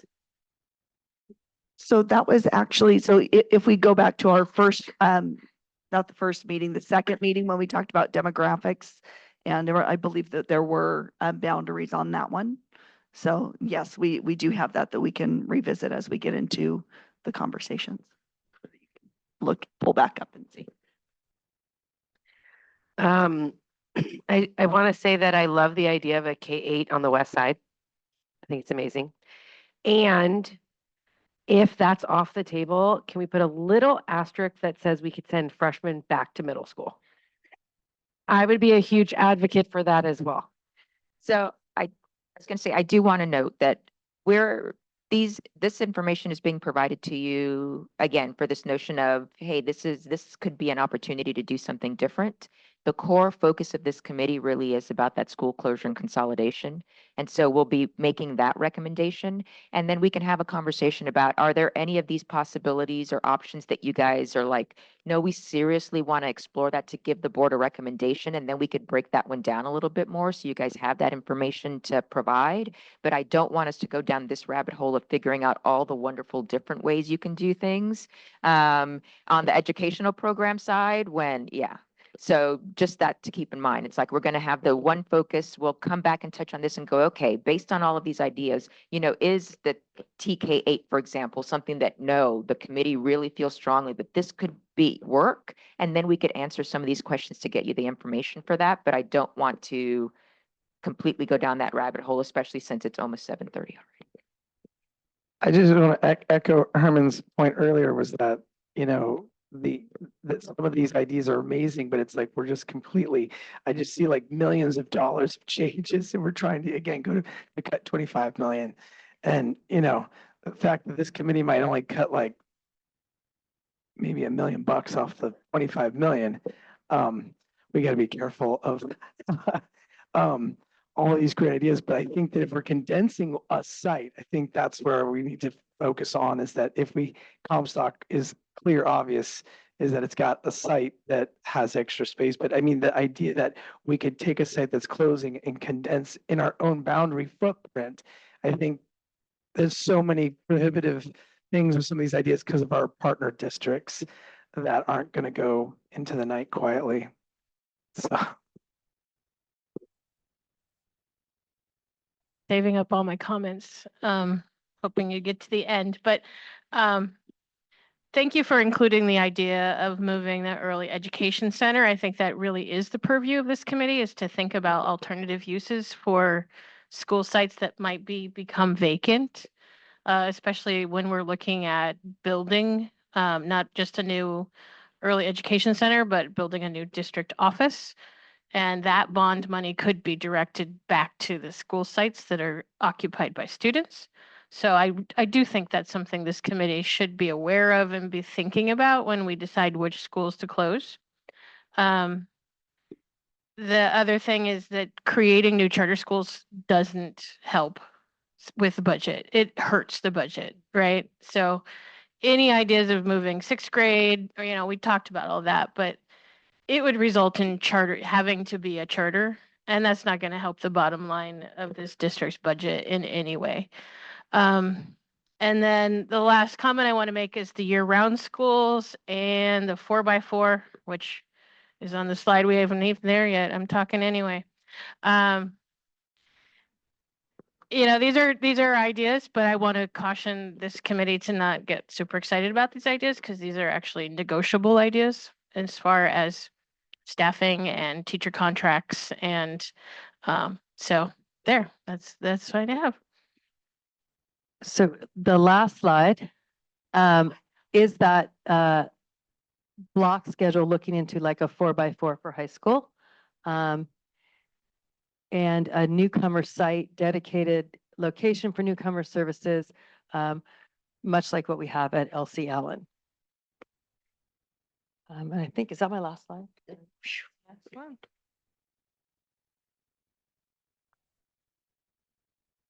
So, just thinking about what Herman said about the 25 million, and then us, trying to make a decision on closing a school.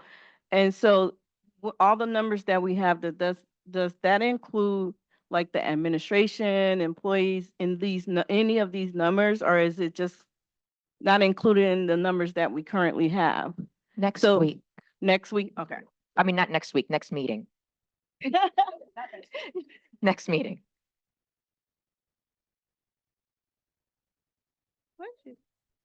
My question is kind of similar and kind of related to what Catherine said. So maybe it's for next time or for the parking lot. But, when we change the way schools are structured, the students will have a place to go, but the teachers might not. And so here where it says the 4x4, it says fewer FTEs needed, which sounds like you save a lot of money, but it will be affecting a lot of people. So I'm curious about that impact on our teachers and how many people might be out of a job. And I think that's partly where I was going to, I don't want us to, the committee to turn into, there's different ways to reimagine how the education's going to work. Because that's not really why all of us are here together. These were some ideas and some thoughts so that there's the possibility, as Catherine noted, if a school is closed, maybe this other thing can get moved there that could use that site. Or maybe a TK through 8 is something that the district might want to consider looking into, because for various reasons, however it lays out, that might be a recommendation.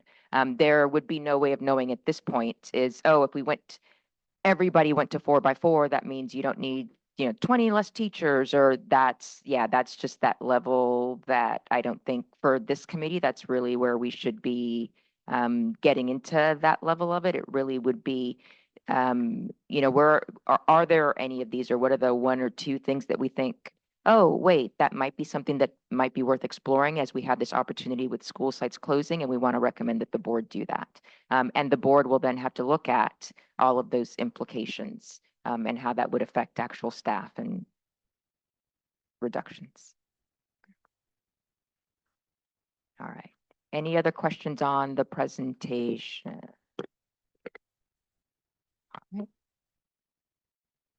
Okay, then we're going to move into public comment.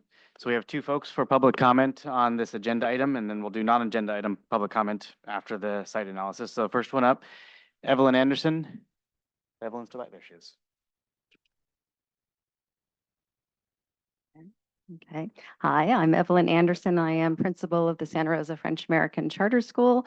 Thank you all for serving on this committee. I know it's a lot of time and commitment, but you've been hearing a lot about our school, and I just want to fill in the picture for you.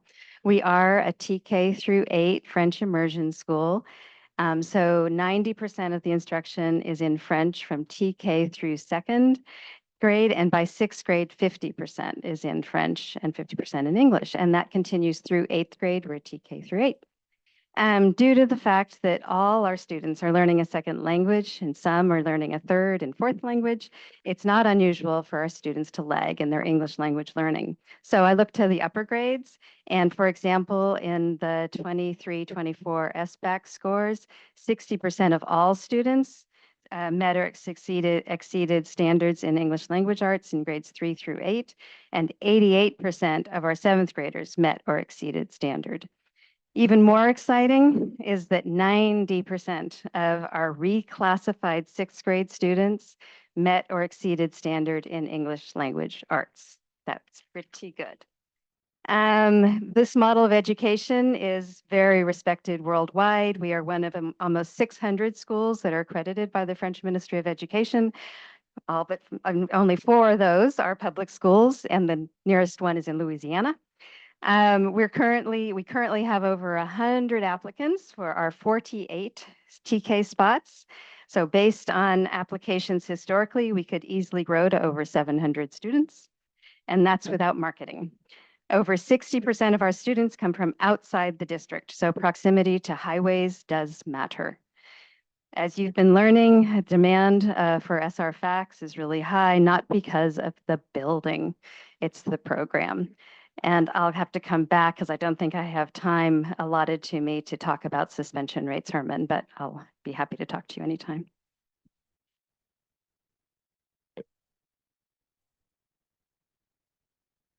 Thank you, Evelyn. And the next up for public comment on the agenda item here is Deborah Tapia Di Martin.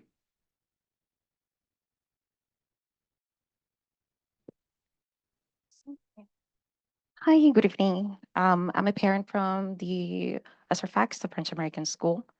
And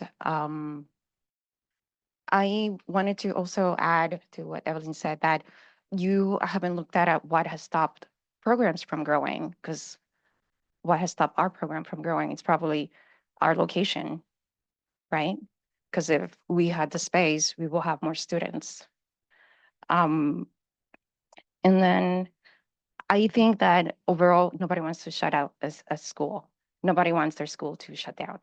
What I'm not hearing is that, what is the goal? How many schools are we shutting down? Because we know we're shutting down schools. I already know that my school is moving because I've been told that for over a year. So I'm ready. But when I talk to other parents, it's like, where? What is the location? How are they going to come up with that? And there's not a lot of communication that is coming out of here into the parents, because you have to be here. We have 3 parents here because we're on the ball. We know that it's coming, and we don't want to be shocked coming February. A lot of parents are going to be like, wait, you're shutting down my school? When did this happen? There's not a lot of communication coming out of this committee into the parents. And I know that it's huge. Parents don't want any more emails. I know that that's one of the things that a lot of the schools struggle with. It's like communicating. How is it that we can engage the community? I don't have the answer to that, but I do know that when you come out at the end of the year with a resolution, a lot of people are going to be like, when did this happen? Thank you.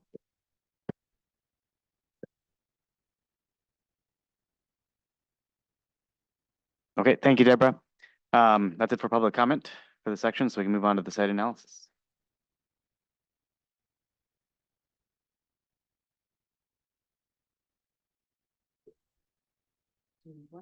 No, I have it on screen.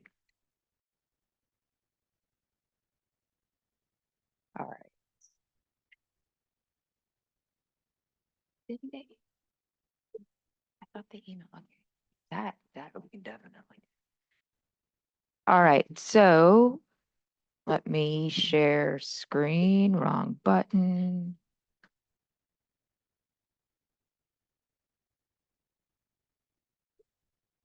So what I'd like to do before we get into a conversation about whether you want to include that criteria or not, I'd like to walk through all of them and look at the data and the information that's being provided.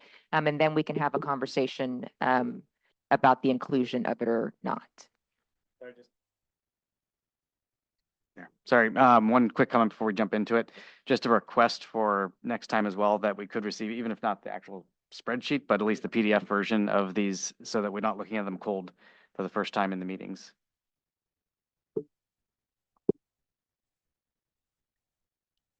All right, so the first criteria, criteria 14, is the school does not meet performance in 2 or more of the state priorities. And so we talked earlier about the state indicators and their chronic absenteeism, suspension rate, the English learner progress, ELAs, the English language arts, and math. Those 2 are the state assessments, the Smarter Balanced assessments. And again, when you're looking at the colors, you're looking at that performance wheel, and you'll note I'll scroll down at the bottom of the page. I can't remember now if it was Catherine or Tammy who was asking about the legend. And so that's there at the bottom. So you can see that the red is at the very low end and it goes to the blue, which is the highest rank at the very high. And again, the colors are a combination of status and change. And so it's 1 year to see where a student or what a school site is, but also change from year to year to see whether they are progressing or maintaining or potentially not progressing forward. Yes. I believe in our beginning meeting, we had gone over the criteria and we discussed that we would not be bringing in the performance of the school because it has nothing to put upon the facilities, is which we're looking at. So I'm wondering why it is that we have this when we said that that was not going to be one of the criterias. So we had a conversation at the very first meeting as to whether or not to include these.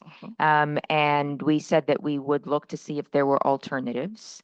And in conversation with staff, there really aren't alternatives to these. And so what we wanted to do was provide the information, have it here, and then have a conversation of the committee of knowing that there are really no solid alternatives to look at, whether or not the committee wants to include this information in the final conversation, but we wanted to at least provide it so that you'd have that, and then you can make that determination.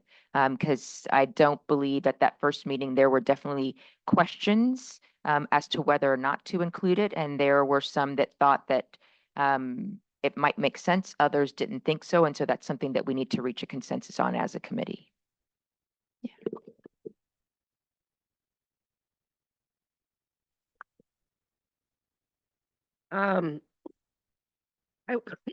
Excuse me.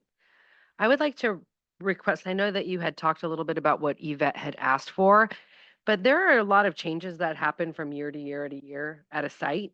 And so looking at a 3-year span to see how schools have changed and including last year's, I think is very important because we're coming out of this pandemic. Every single school is reacting, differently to it. It has affected all of us in so many ways. So showing that 3-year span of time to see what movement schools have done or growth or even moving backwards, I think is really important. So I hope that if we are going to take into account something like this as an important factor, then we would have more information than just like 1 year in the span of this conversation. Got it. I will note again that these performance levels do take into consideration 2 years worth of data because it's looking at the change from 1 year to the next. The other thing that I'll note, and as we gather that information that Yvette requested, because of the pandemic, they actually didn't publish the dashboard for 2 straight years. And then last year when it came back online, some of them, they didn't have colors because there weren't 2 years worth of data. And so we will pull together the information that we can that's over multiple years, but it wouldn't show up exactly like this just because it's not available for the last couple of years.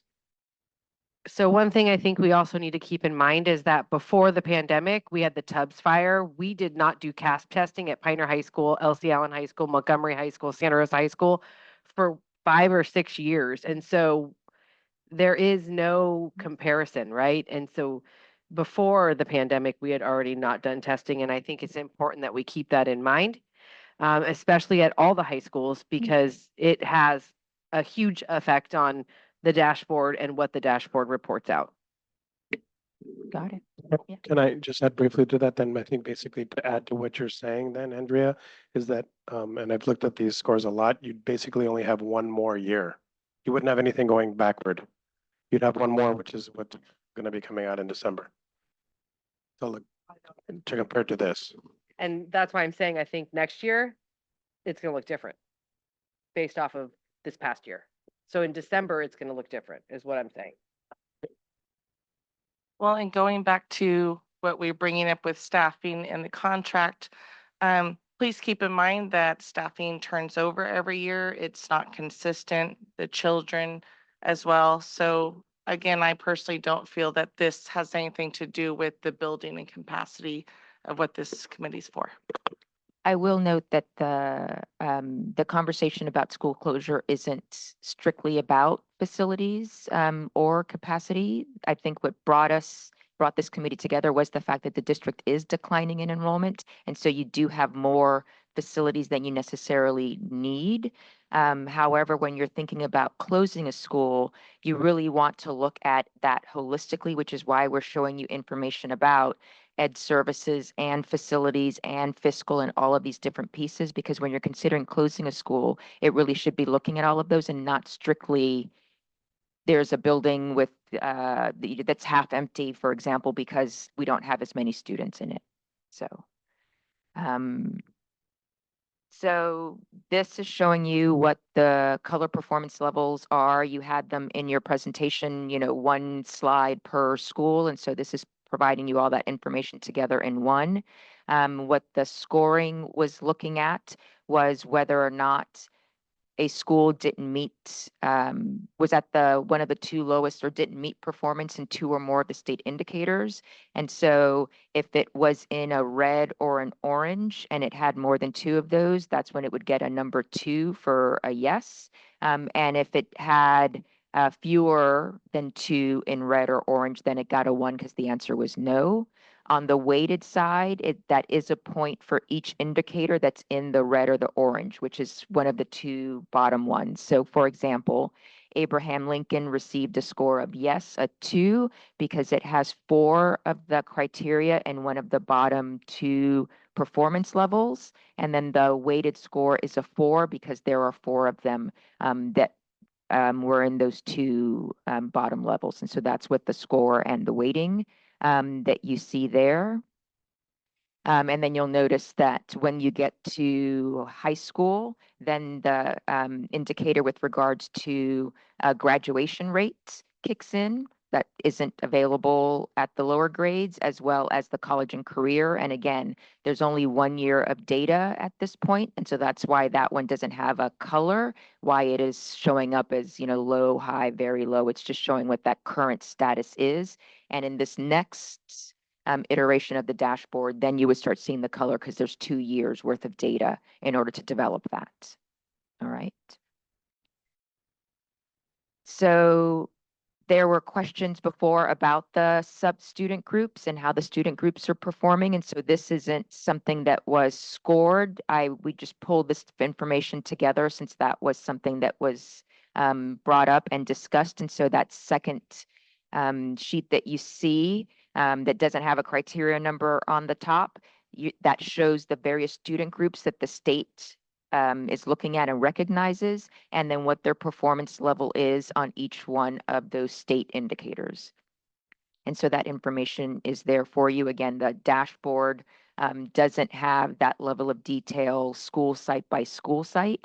And so this is for the district. And again, the charter schools are treated as a separate educational agency, basically a separate district. And so that's why at the top, when you see Santa Rosa City Schools, those are all of the traditional schools, and why you see that the 4 charter schools are listed separately. So in that case, you actually do have it quote unquote school by school, but that's because they are their own local educational agency.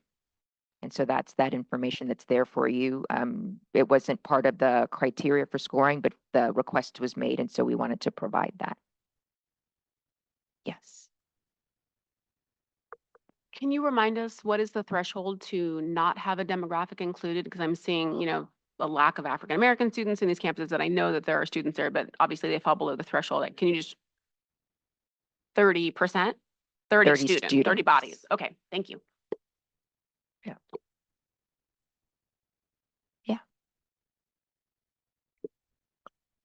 Yeah. What, can you help me understand then what that means in terms of students with disabilities or socioeconomically disadvantaged. Same thing for each of these categories. It's 30 students. Yeah. Okay. How are we factoring in a desire to serve students equitably across school sites? So if groups are missing from these categories, and this is in no way like it's pulling out or picking on any particular school, but I'm trying to hold the equity of services that we want to provide and how to name or discuss that.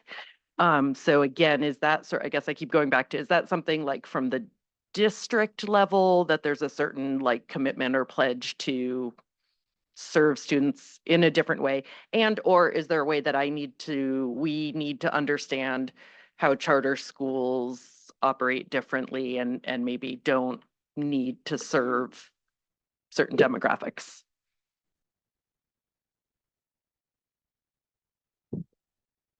So all schools are required to provide services.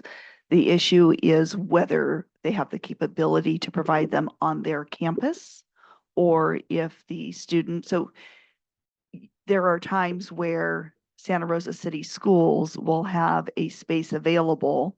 So I mean, John can probably speak to more detail, but, and I'm not naming a real scenario in my head. It's just, say you had a student from CCLA who go through the admission process, and turns out after they come on that they require a level of support that the school is not equipped to provide, because it would mean creating a whole class for one student. What would happen is that CCLA should be, and this is where it happens with the IEP process, which John can get to a little bit more, would then buy a seat, essentially pay for services for that student to participate at another school site that's operated by Santa Rosa City Schools. And that happens not just with our schools, but it could be Roseland Prep. It could be any other school can happen in that way.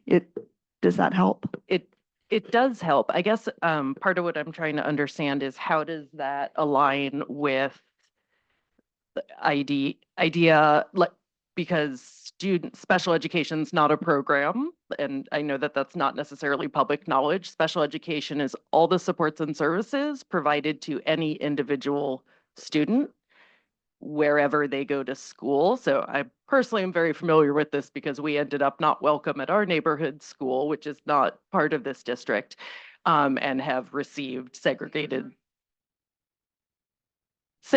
services elsewhere, and continue to do so right now. And so I guess I'm wondering, and I'll continue to talk about that students with disabilities tend to be multiply marginalized. So I'm very much speaking about students of color not represented at certain schools as well. So I'm just curious because that tendency to like systemically use that as a way to categorize students, it kind of goes back to the creative ideas we can have. One would be to follow the law as it's intended, which is that all kids, no matter severity of disability, no matter race, like are allowed to attend their preferred school, their community school, and that the services come to them. And so there is a lot of room, I think, within the way special education services are intended to be provided that are not always kind of following the law to a T. And I also just want to be careful because when I see this information on paper, I also see the potential for lawsuits that further damage the fiscal situation of the districts of particular schools, which would be really unfortunate. And I'd rather see that we are prioritizing serving all students the way that they should be. So. And John, did you have anything to add?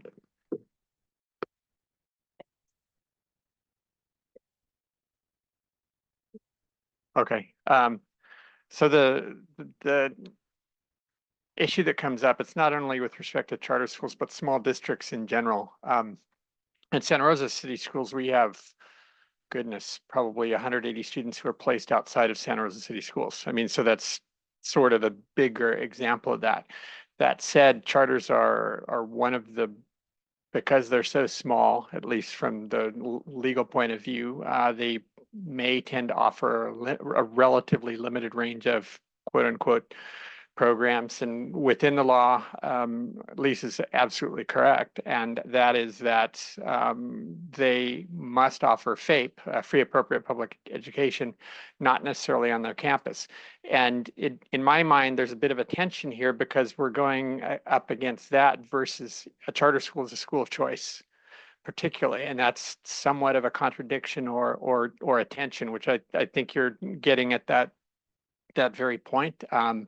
In my prior job, I worked for the SELPA, which was we had a charter SELPA, and that was that issue came up frequently. Charter schools would typically try to do their best to serve students with higher needs, but they tended to be placed elsewhere. And because they're essentially their own LEA, they would have to buy a seat. But there is a tension, parent choice versus the ability to support the student for sure. And I don't have an easy answer to it, but that's the way it works.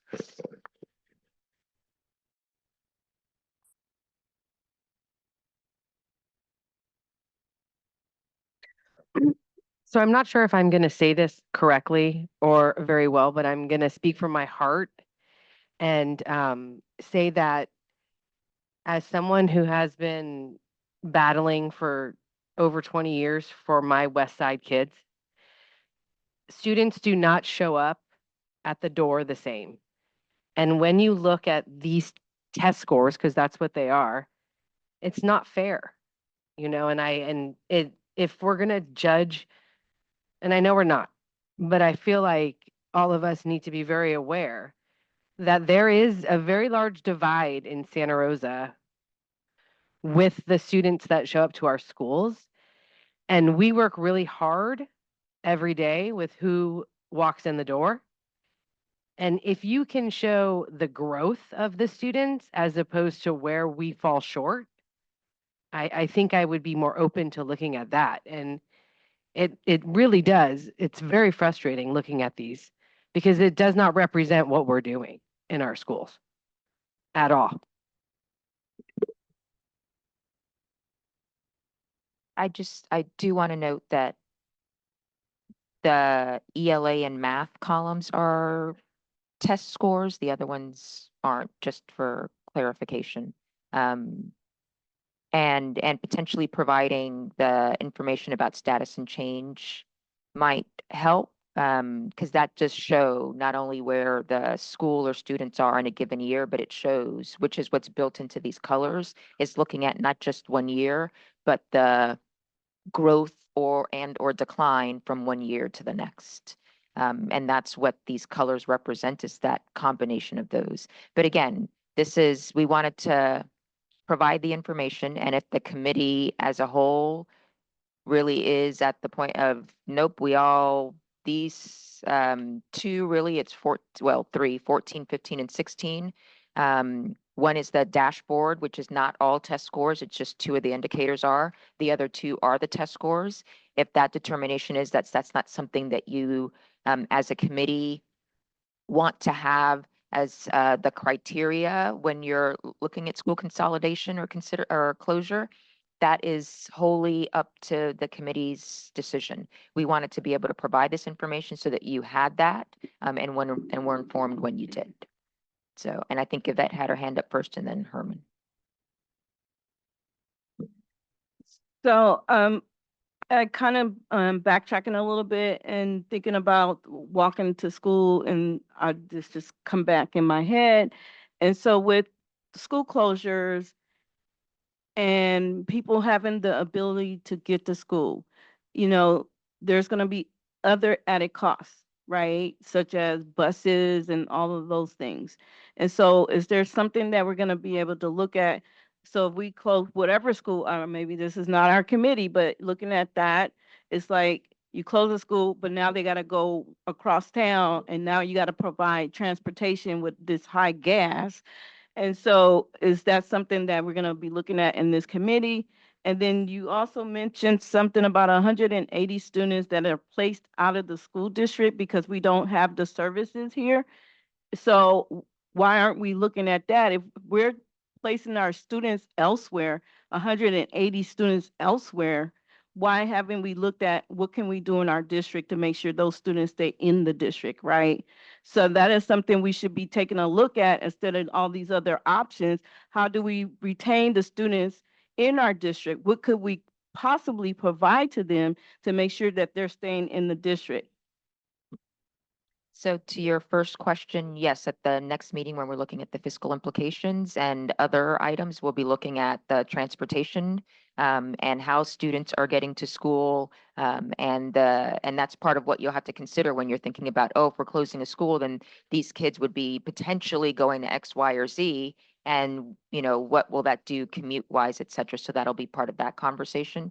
I can let others speak to when they're being placed out of the district is because the district can't provide the service for that student for special education, and that's why they're being placed elsewhere.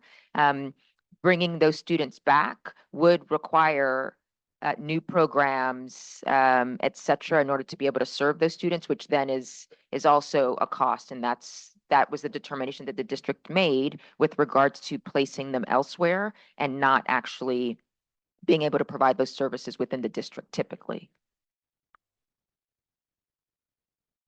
If I can just call our attention to the time, and we have translation online they're kind of getting to their limit.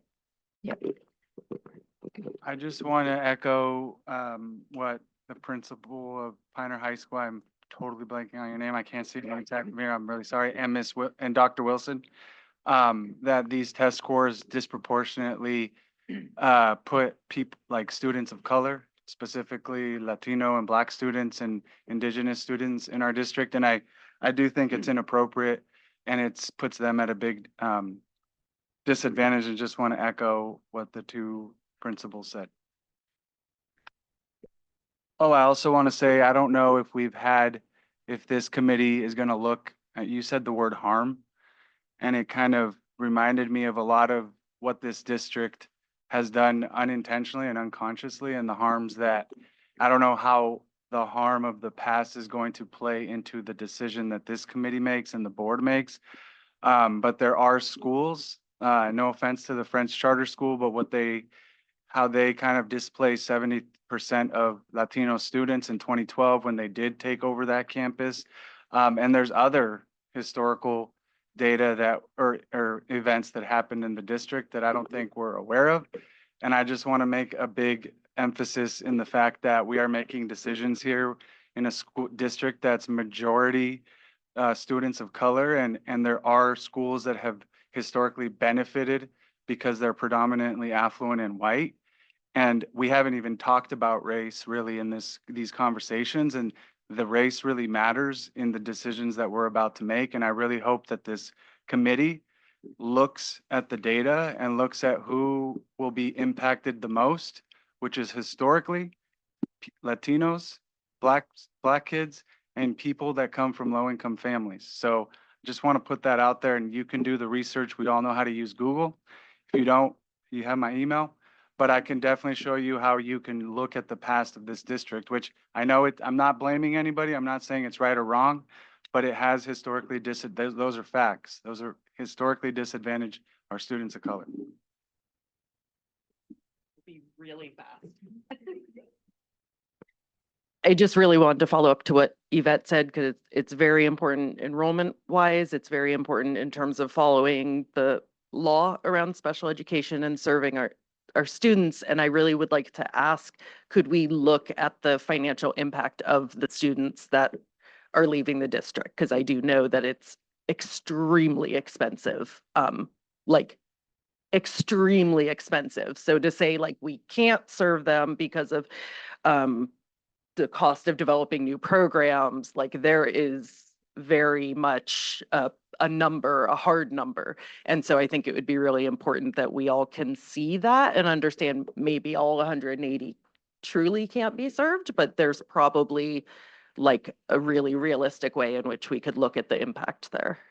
And I was going to say, my apologies. I certainly didn't mean to use if I said it, the word can't. It was the district has made a choice for various reasons as to which students are being served elsewhere and which ones are being served here. So my apologies for that.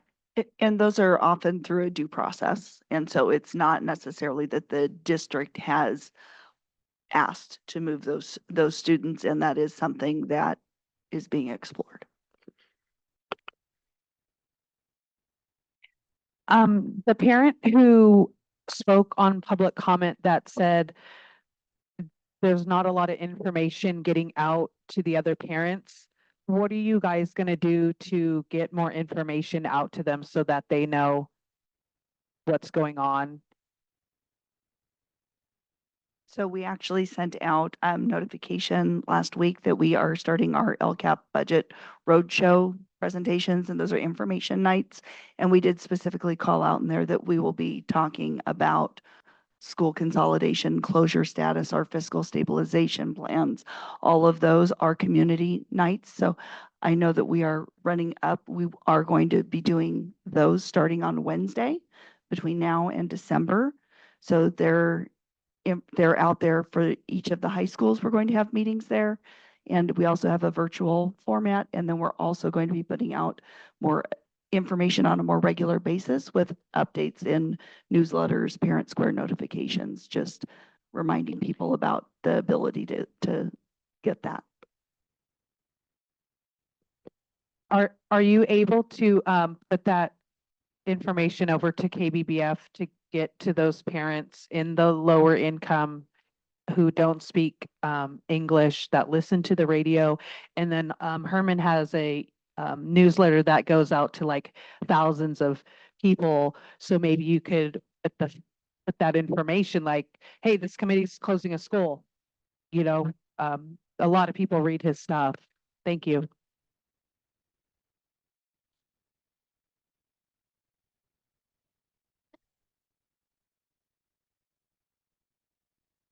All right. Okay, again, just because of the translation, they can't hear when we're all, well, but yes, we do provide interviews on KBBF as well. All right. So given the time,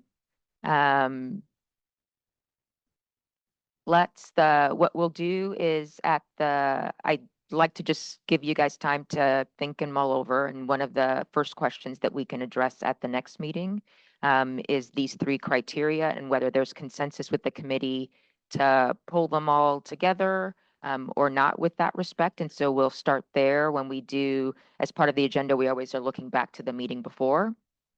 And so we can do that there and finish going over.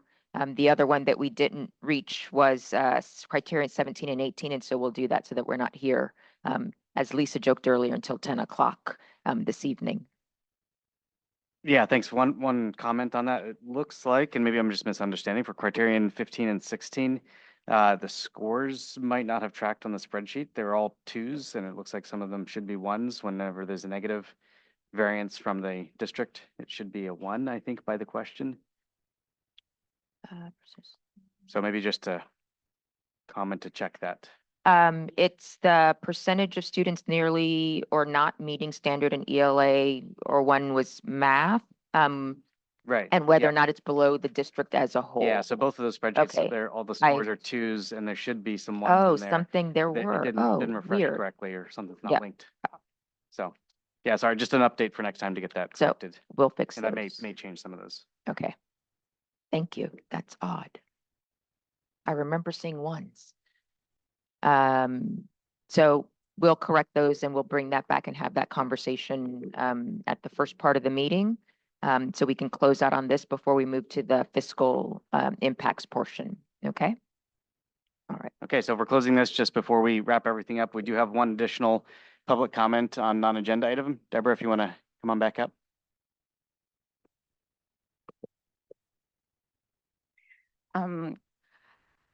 So I also wanted to ask if we are looking at neighboring districts such as Rican Valley, because their consolidation is affecting that area too, right? Are we talking to other districts? Are the districts knowing that this is happening? Is there any communication? And then just going off of what you said, I'm new in the area. I've been in the French American school for 3 years. The school's been open for 12 years, and we still have that bad rep that we closed that school. And I chose that school because it was the only school that I saw that had every color. I'm from Puerto Rico. We have every color there. And I go to the school and I hear different languages, and I know that my kids are surrounded by that. And that's why I'm going to that school. That's why I drive every day out of the district, because I want that for my kids. Because the schools around me didn't have that for me. And I also really know the importance of language. My first language is Spanish. I speak French. I've studied other languages. I know what it does to a person. You can appreciate cultures in a different way. You can have more empathy. And that's why I chose that school. And we're still seeing and hearing the French American school. There's snobby, they're this, they're that. They closed the school, boo-hoo. I do a lot of fundraising for this school. We have a chess team going to Boston to represent the school and the area. And just looking for sponsorship was very harsh because they just assume this is a private school. It is not. And the bad rep that we have is real. And when we knew that we were going to move because of the fault, that was one of the main things that we really wanted to avoid. We didn't want to go into another school just like it happened before, because we have been working very hard to build our community. Thank you.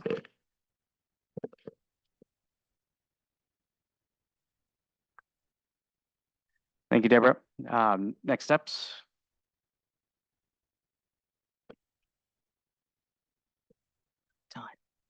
So as I said, we will, at the next meeting, at the part of the agenda, when we are looking back, we'll come back on these criteria and make a determination as a committee whether we want to keep those 3 and just look over the 17.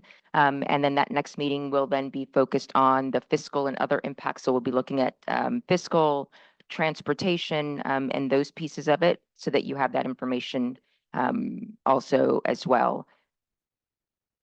And I think that was all. So the next meeting, what is that? That you just said that November, hold on.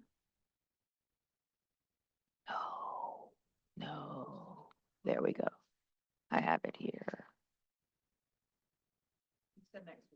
I keep saying next week. I don't mean next week. November 18th. November 18, not next week. Not next week. All right, thank you. Then with that, we'll adjourn the meeting at 8:11, the same time as last time. So I'm just going to observe on the minutes. So thank you. Thank you.